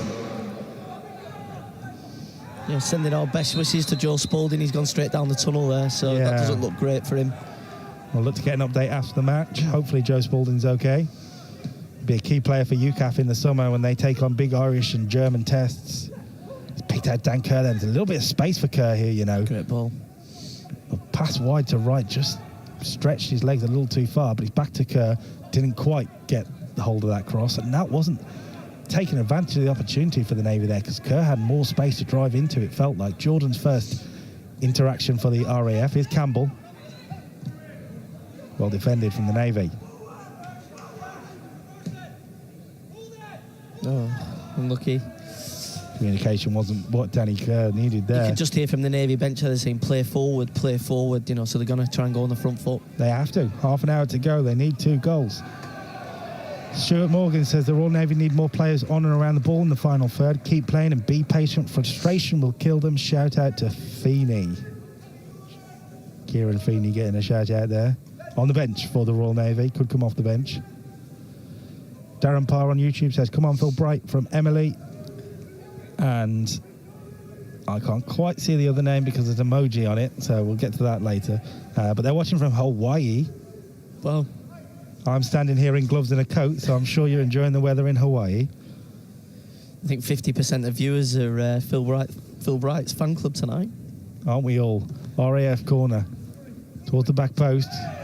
It'll lead to anything. The Navy will look to play quickly, you'd imagine. Time is ticking for the Royal Navy. And what's interesting in a way, look, the Navy are building this project, which is fantastic, and it's great that Chris James has managed to work with these players. But as we know, particularly the Royal Navy, deployment can be an issue. You don't know when you're going to have your best team. So how important is it when you've got this team, you've got this title opportunity to take advantage? Because this time next year, the Navy may be where the Army are and lost 2 games. Yeah, absolutely. It's a really important point, Kyle, and it's always been a struggle, and it always will be, and I think it'll only get worse. You know, the demand on us now as Navy-type people is more than ever, and the manpower isn't there, unfortunately. So, you know, it's testing times for the lads and the girls to get off, you know, for us to compete. Dan Kerr's got onto that. Thomas had laid him through. Kerr with a strike. Just couldn't catch it. Dan Kerr, usually so consistent. He's such a goal threat. Don't know if he's caught in two minds. He had Sol Roche across the penalty area, but that's a disappointing finish from Dan Kerr. He's just building the confidence again now for the last half an hour or so. Well, I mean, looking what the Navy have got off the bench, they've kind of already rolled the dice. They could bring on Cam Quirk, I think, who's more of a creative player. Jack McCormack did come off the bench and score against the Army last week even.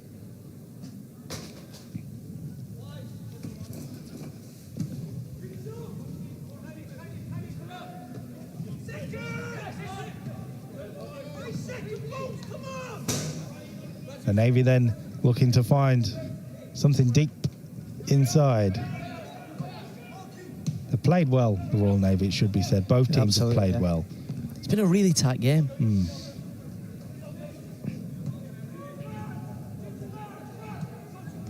Feels like all three services this year have been closer than ever in a lot of ways. Yes, the Army have lost the first two games, but they made real battles of each of them. They could have beat the RAF. The chance here for Holmes. And it's in! Finished it. 1-1. And just like that, the landscape changes. Elliot Holmes gets the goal again. The Navy get the ball out the net. They need another, but this title charge might be on. 65 minutes, 1-1, game on.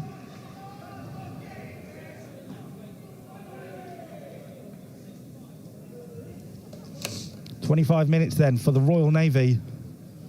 25 minutes for them to find another. And that just came from one smart pass in the midfield. I think it might have been, I'm just looking at the replay actually, it came from the back actually. Pete Bradley coming from the back, finding the pass, and Elliot Holmes is there again. That's a great ball and a great one-touch finish. 2 goals in 2 games for Elliot Holmes. And the Navy fans in the chats go wild.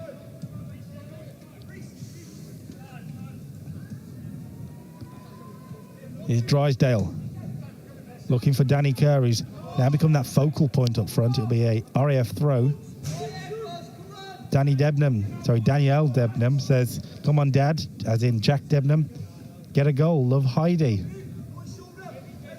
Well, Jack Debnam had to watch a goal go in there, I'm afraid. Hannah Bradley says, "Yes, Pete Bradley, speed demon." Well, I mean, he did really well. He came out of defence. He was allowed the space as well, it should be said. Could have been a handball there against Roche, but we play on. And now Holmes, the goal scorer. Just lofted up, and we spoke about it in that first half. We're in that period after a goal where both sides will be saying, look, don't concede. But they'd love to score. That's a good ball wide for Jordan. And the RAF, a little hurt by it maybe. Jordan inside, palmed away by Lawrence bounce in front of McCormack there. He's just got to get it away. Saves a save, and what was impressive is he put it out of danger too. How many times have we seen it bounce in front of the keeper and they palm it out to a striker? So Lawrence McCormack did very well. Sam Leaves, he said, "1 more year, Pete Bradley." Calls for Sam Dawson to come on for the RAF. Calls for Kieran Feeney to come on for the Royal Navy. Carl Trevena on Facebook says, "Longer passes instead of playing from the back." I mean, yes, it did work there, which is really interesting because the Navy have played really well with their style, but they get the result from something that may not have been their style. Kerr will look for the pace of Holmes again. He's in one-on-one. Get there. Great challenge by Paul Briggs. Really good goalkeeping. He's done well there. The RAF shot stopper. The Navy have got their tails up. That's a foul by Thomas. That'll be a booking, I would imagine. Just stops the momentum there, Thomas. He knows what he's doing. Looks like he's getting away without a booking too. Yeah, I think he's been pretty consistent, the ref, tonight.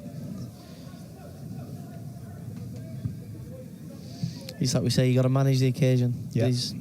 Yeah, absolutely. You don't want to see needless yellow cards thrown around and manage the occasion. You only get one shot at it. Well, the Army had a player sent off last week and they ended up losing the game. Can the Navy take the lead here from the free kick? Walker didn't get it right. Oh! Well, that was Sean Powell trying the spectacular.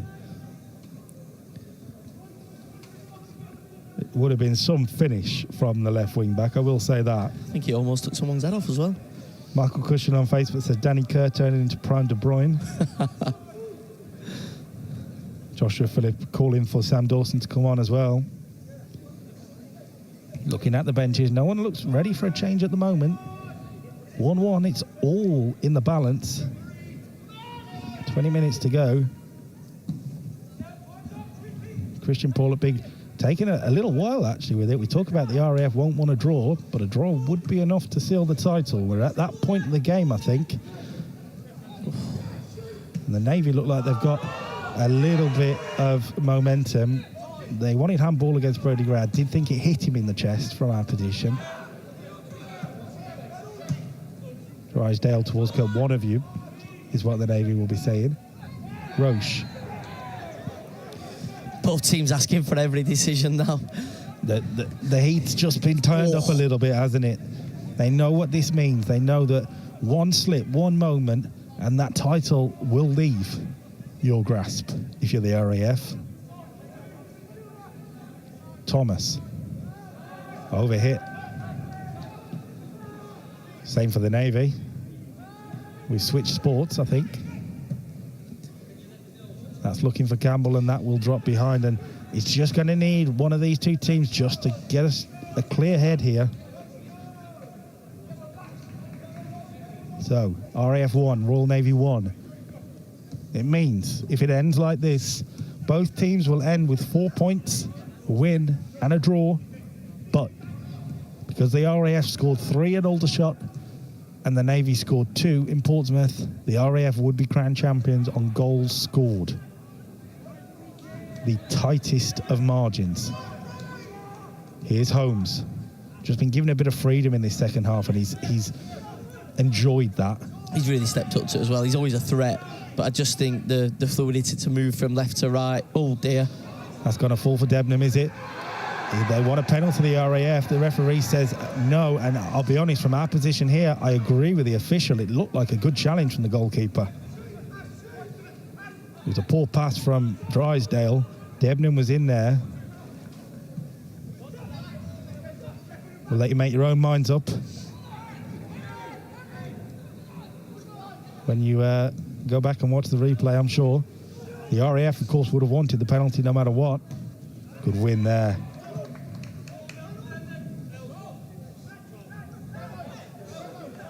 Key decisions like that could change everything. If he gives a penalty there, who knows how it's going to go. It's time for the RAF changes, though. Andy Cookter is rolling the dice. He definitely doesn't want this to be a draw, doesn't want to give the Navy a sniff.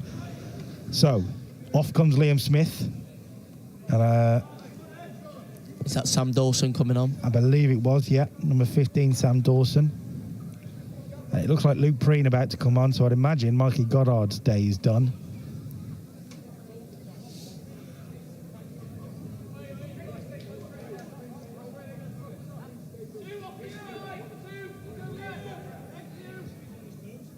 So Liam Smith comes off, and it's Michael Campbell coming off. A big decision from Andy Cookter here. The captain comes off. He's had a solid game, Mike Campbell. Not really had the headlines you want, but he comes off. And Luke Preen comes on. Mikey Goddard, you'd imagine, moves into the midfield a bit more. Luke Preen will play that number 9 role. And it's just set up, I think, for a player like a Luke Preen, or on the opposite side, you know, a Sol Roche, to make themselves a hero. 20 minutes to go. Let's see what happens. Fergs on YouTube says, deciding the inter-services on goals scored is poor. We all want to see the winners on the night, so extra time and penalties should be considered going forward. Unfortunately, when it's a league format, it's not something we can mess with, or the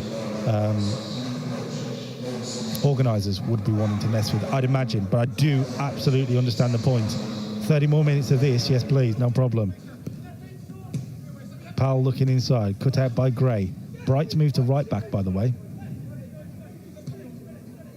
Bright to right back, Dawson to left back. Preen on the right wing, actually. The RAF do like to surprise us. Now Walker.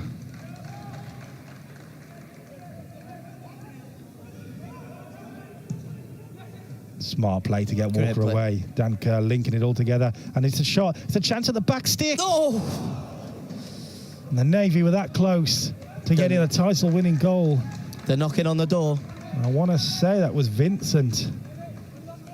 David Vincent. It was. Big chance. Weaker left foot, admittedly. Couldn't keep it down. Michael Cushion on Facebook says, brave decision taking Campbell off. Absolutely a brave decision. But guess what? In these games, in these pressured situations, it's your brave decisions that sometimes decide it. So let's see what a Luke Breen can do. Free header for the Navy there, and it's Holmes who can come away with it. And you just get this sense, this feeling that the Navy is starting to believe this might be their day. Drysdale. Roche looking to link it together. Holmes again. And Holmes has looked in behind towards Walker, just overhit. I think he was offside there. He looked it from our position.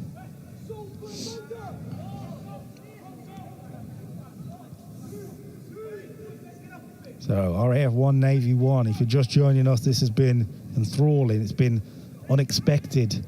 But we're not done yet. Henry Jordan for the RAF. Debenham and Preen in the penalty area. He's looked for Ayat on the edge of the box, but it's cut out well by Vincent. Good. Danny can turn in his away here. And Kerr will look for Roche. And Roche could have nodded it down, I think, for Holmes there. Decided to bring it down on his chest. And the RAF get control of the ball. And that's a run made from Henry Jordan, who's looked bright since coming on. That's Jordan a great challenge. Might just keep this in. The keeper's come a long way.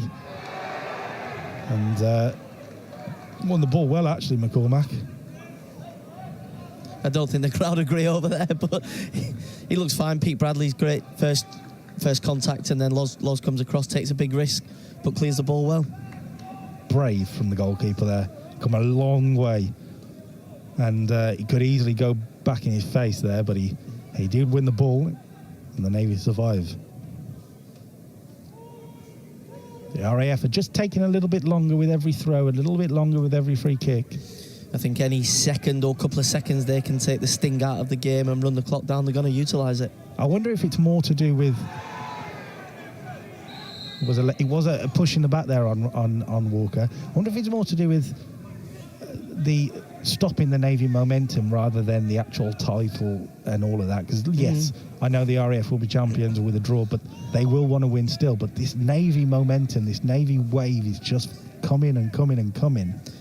Yeah, well, apart from, the last third of the first half, the Navy have been on, pretty much on it and pushing, from the start, and then from the start of the second half. Long ball towards the penalty area. Keeper's come. Keeper does very well, Christian Paul at Brigg. And there we go again. Just take the sting out of it. Let everybody settle down. Everyone get back into position, and then we'll play. Two very evenly matched teams are putting on a bit of a chess match battle here. And there's still a final concluding part to come. Preen has got the height advantage there and does win it. Debenham gets it back for Preen. Onside, he's got Jordan at the back post if he can find him. He's looked for Henry Jordan. Well defended in the end, but Preen's back onto it, keeps it in. I thought referee, linesman disagreed. Got a better view of it, I'll give him that. There doesn't seem to be any complaints from Luke Preen. That tells you 100 things. Luke Preen would be the first one to complain, I can tell you that. You said that, not me. We did. We asked some quick questions. I don't think it actually made air in the end. We asked some quick questions to the RAF team. Who's the loudest in the dressing room? 3 of them said Luke Preen. So here's Roche. The ball wide. He's done well against Bright there. Brodie Gray, not for the first time tonight, has just found himself in that position to pick up the pieces for the RAF. Wide from Goddard. Now Jordan, looking for Debenham. Smart run from Debenham.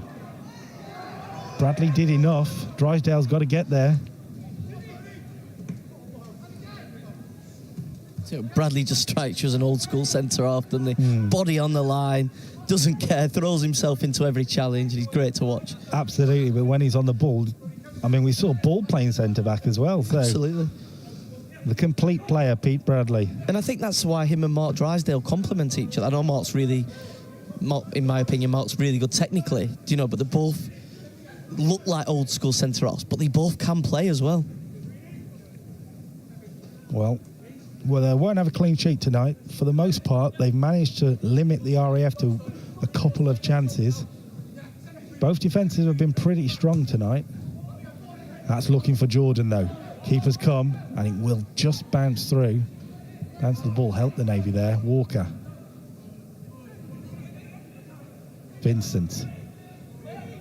Goddard just nipping at his heels, but Vincent comes away with it. Brave play from the Navy to keep going there. Could have gone backwards, Vincent, but he went forward to Powell. Here he is again, Vincent, to Powell. Drysdale. Looking to send it into the gap towards Roche. He's got Rawlins for company, and Rawlins really experienced defending. Someone's watching from Florida. Bob and Shannon Wright are watching from Florida. They, I'm sure, are enjoying sunshine, depending on what time of the day it is there. Flicked up towards Kerr. He had time to bring it down, Danny Kerr, then. Just needed someone to shout and give. I think he just got caught underneath it. So, we're into the final 10 minutes. Who is going to make themselves the hero? We're really going to see the RAF win the championship on goals scored. Time for someone to step up on either side. Preen didn't quite flick it. Big shout of Joe's, and Thomas wins it. It will fall for Holmes.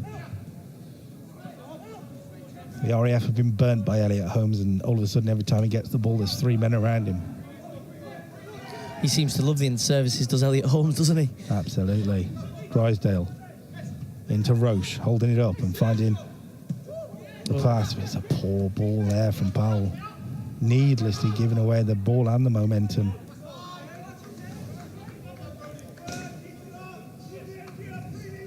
The Navy look like they're preparing a change. Chance for them to roll the dice potentially. They've got to go attack him. They've got to go for this. I say that before I know who's coming on, but they've just got to go for it. Look, the Navy were unbeaten in 2023. Sorry, no, they weren't. They were beaten by the Army. Take that back. Unbeaten against the RAF is what I meant in 2023. But it meant nothing by the end of the tournament. The RAF won the championship. They could go unbeaten in the tournament here with a 1-1 draw, but it will mean nothing as it stands. Change then for the Navy. Pete Bradley, I think, is the man coming off. Might have taken a slight knock, not sure, but off he comes. And on comes... Did Jack McCormack? Didn't quite get the number.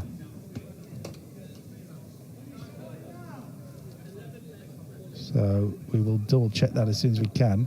I'd imagine it's Jack McCormack in that centre-back position. Could be Kieran Feeney.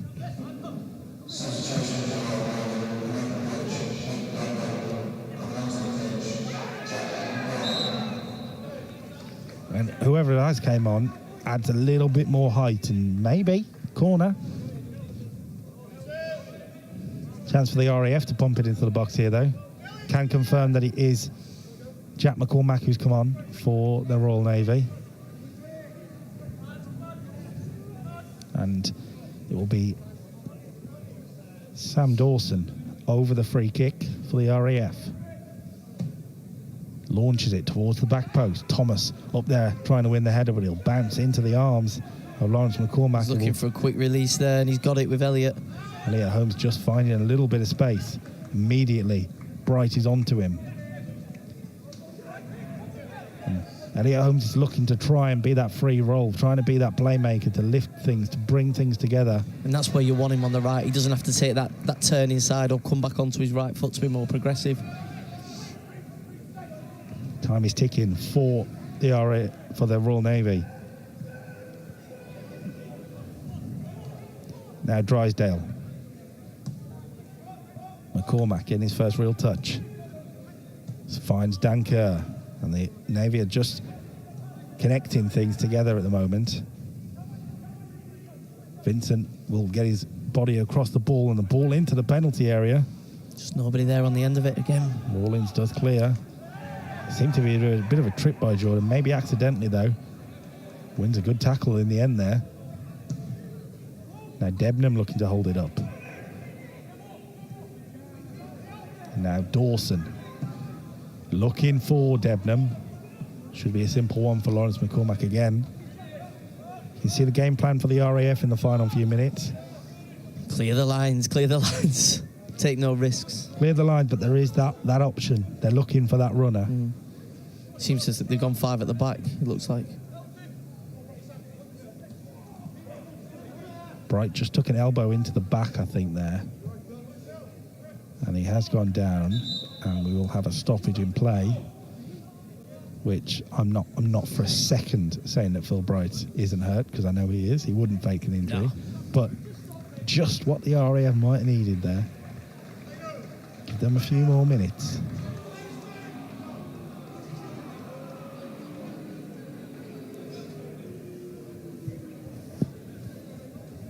Drysdale is just discussing it with the linesman. I think they seem agreed that he stopped play for it with it not being a head injury. And I just wonder if Phil Bright probably should have restarted the game off the pitch. Not sure. Didn't receive treatment. So. Right. Gray to Debenham. Smart idea, but unfortunately Luke Preen wasn't on the same wavelength. Holmes looking to keep that in, does. Can Dan Kerr win that? He can't. It's getting a bit scrappy. It's getting a bit bitty. Thomas, there was a little bit of a push. Can Roche get goal side here? Preen wins the header. Debenham wins the header. And now Preen's onto it. And Luke Preen to win it for the RAF. Just did so well, didn't he, Dan Greet, to get across there. That was the title slipping away from the Navy.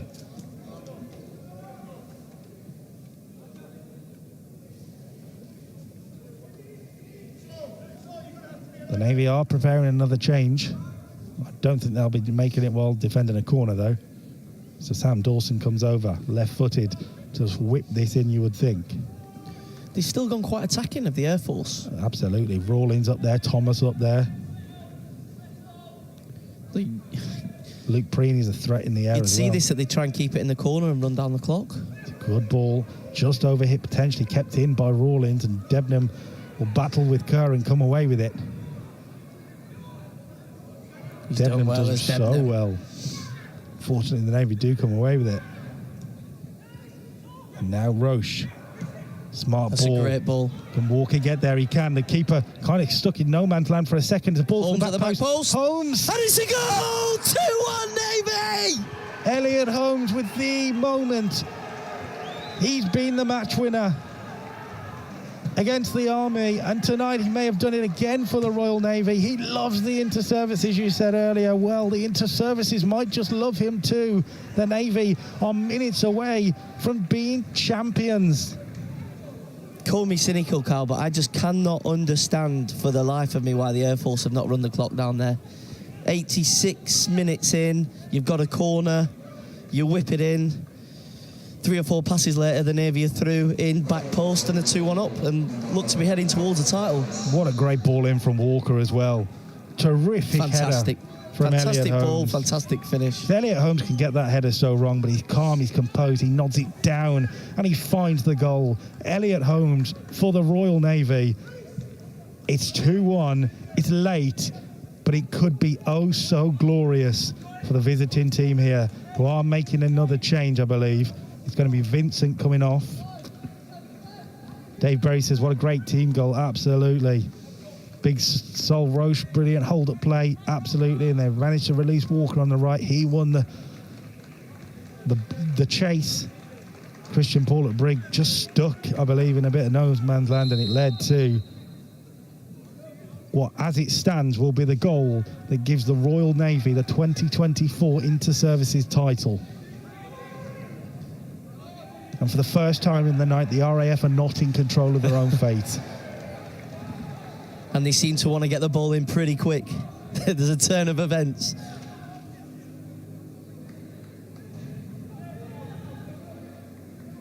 This is going to go long, by the way, this throw. RAF back in the box. The one more twist in this tail. Headed away. Preen on the edge of the box, knocks it back in and cleared the lines. And Christian Paul at Blink's coming a long way here to try and keep this alive. We always get late drama when it's me and you, Kyle. There might be more. He's going to go for goal from some range. I think he's got to play Rosh in there. And then Rosh can take it into the corner and run the clock down. I can see that point, but I also know if I was in that position on the pitch, I absolutely would have gone for goal. So we're looking towards the benches. We're looking towards what added time there could be here. I'm not expecting loads. The Navy are so close.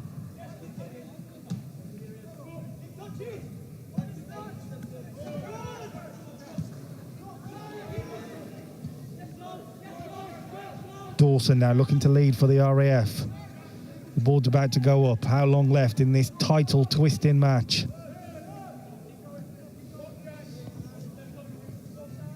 I know it's been a while since the Royal Navy have tasted success.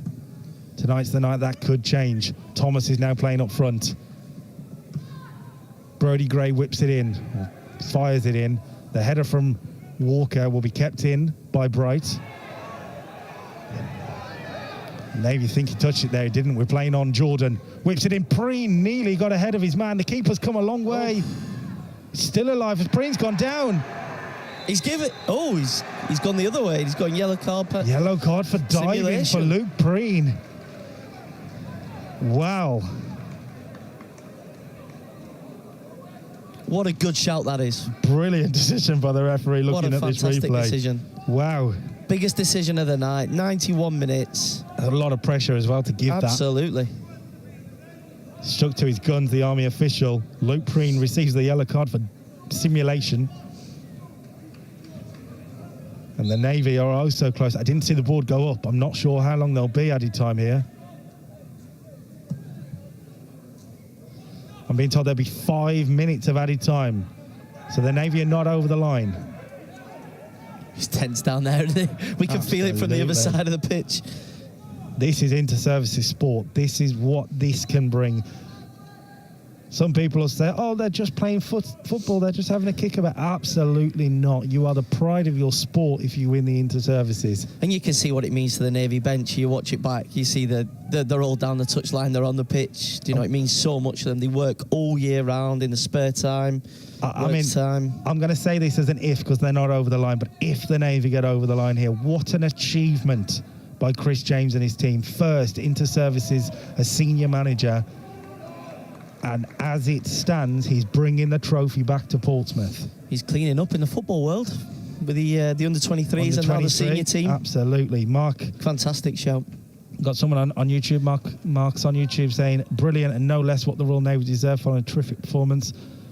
Chris James and his staff getting credit for the half-time changes. And look, the Navy have been very good tonight. I think the RAF have also been pretty good, but the Navy deserve, for me, their 2-1 lead. They shaded it. And we'll give a shout out to Mark. He built the foundations for a lot of this team. You know, he got these as younger lads, and then, you know, as Chris took over the role as the under-23s, he's handed them over to him. So great to hear from you, Mark, and good to see you still watching.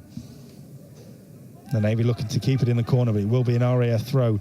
And the urgency in the Air Force players shows you exactly what this situation is. Their dominance, their empire is about to fall.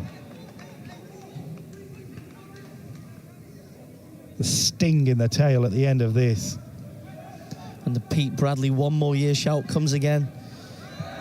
Well, it was his assist that changed this game for the Royal Navy. So 1-0 down, they looked a little lost at times, but that gave them the confidence. Elliot Holmes grabbed his first of the night. He wasn't done. He grabbed his second soon after. Can Jordan get on this for the RAF? He can't. And the ball again for the Royal Navy is exactly where it needs to be, in the hands of Lawrence McCormack. That's really calm by Powell there to trust McCormack to come out and take that nice and safely. I've been really impressed with Powell tonight. He's done well. Absolutely. Everyone's looking at the referee. I think we've still got a little bit more time. The RAF aren't quite done. Ayat now spreads it wide to Goddard. Great win by Powell. And the Navy have players forward if they really want to use them. It's Powell. Can he slip it inside? Roche will get onto it. The Is he Navy gonna are go for done. goal? Sol Roche goes for it. Oh. Good save. Comfortable save. Danny Kerr saw his name in lights there as he could have been slipped in. Powell wins the header. Time is almost up. Bodies on the line type stuff. Ref takes a look at his watch. The Navy are there. So close. Can they get over the line? Or will the RAF steal this at the last? A goal for the RAF now would mean the championship stays with the RAF. It is that close, that tight. Long ball forward. And Lawrence McCormack does what Lawrence McCormack does. Keeps hold of the ball. And the Navy, they sense triumph.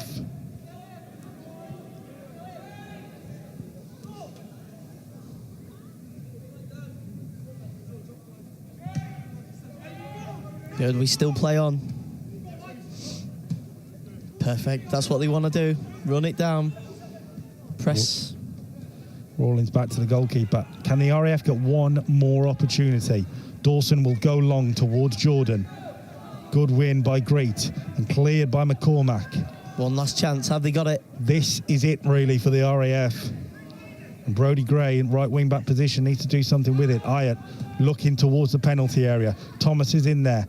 Cleared away. Dawson. It's got to go back in there. It's got to be a foul, I'd imagine. Referee lets that play. And that's it. The Navy are the winners. The Kings have been dethroned. The RAF are no longer your inter-services champions. That goes to the Royal Navy. Elliot Holmes is absolutely flat on his back there. What a shift he's put in tonight. What an achievement for the Royal Navy, for Chris James, for these young players that have come up from the under-23s. Do you think they're going to wilt at this big match? Absolutely not. They stood tall. Elliot Holmes with 2. The Navy made brave changes to change the game, and it worked. The Royal Navy are your 2024 Inter-Services champions. Wow.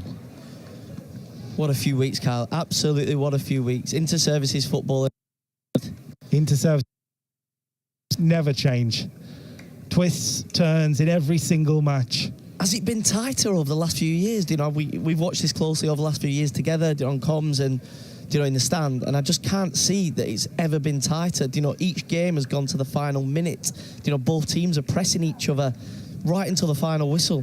It's been so unpredictable every minute, whether that's the RAF going 2-0 down at the Army, but clawing it back, winning the game. Last week, the Navy take the lead, a really well-taken Elliot Holmes goal. But the Army fight back, and you just wonder, the Navy aren't going to get over the line, but they do. They win the game. And tonight, look, the RAF put up a brilliant fight. The champion is going to be knocked off their perch, not easily. But the Royal Navy have done that. They have ended the Air Force's dominance and potentially started dominance of their own, because this is a very young team. This is a team that will grow. That's really important that you mention that, Carl. They've come off the back of the under-23s win, wrestling with a new manager in his first year, with a lot of lads playing for the first time, maybe playing naively without the pressure of it, just going out and enjoying it, and look what they've delivered. 2 close games, 2-1. I called this upstairs before the game. I said 2-1 either way, but I think I'm going the Navy. So I'm pretty happy with that. Well, the Royal Navy will certainly be very happy. I'm not sure if we're going to get the trophy lift from here. So if you want to see the trophy lift, if you're a Royal Navy fan, you want to see the trophy lift, make sure you keep an eye on our social media and our website over the next day or so. It will be on there. The Navy are over the moon. Danny Kerr will be lifting the Inter-Services trophy tonight, by the way, so make sure you do look at our website to see that. The Royal Navy have done what felt like the impossible for the last few years. The RAF are no longer your champions. The Royal Navy sit on top of the throne. It ends RAF 1, Navy 2. Thanks, Scott, for joining me. I know you've had a great time. I know I have too. We're not done with the Inter-Services title deciders, by the way. You can flip over from here to the Forces News YouTube channel, and we will have Inter-Services boxing. We've already seen one Navy Inter-Services title. Can they take the title from the Army too? Will the RAF be in that conversation? Make sure you flip over, get involved, watch that. Simon Hunter's down there, hopefully watching all the knockouts. It's over at Shrewsbury. It's over for the RAF, and it's just beginning for the Royal Navy.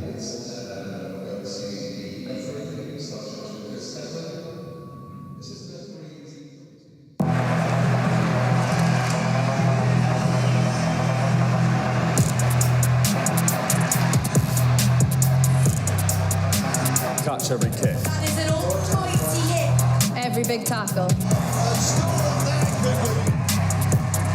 They go again and they're over. Every scoring try. She cannot stop scoring. Every unforgettable moment.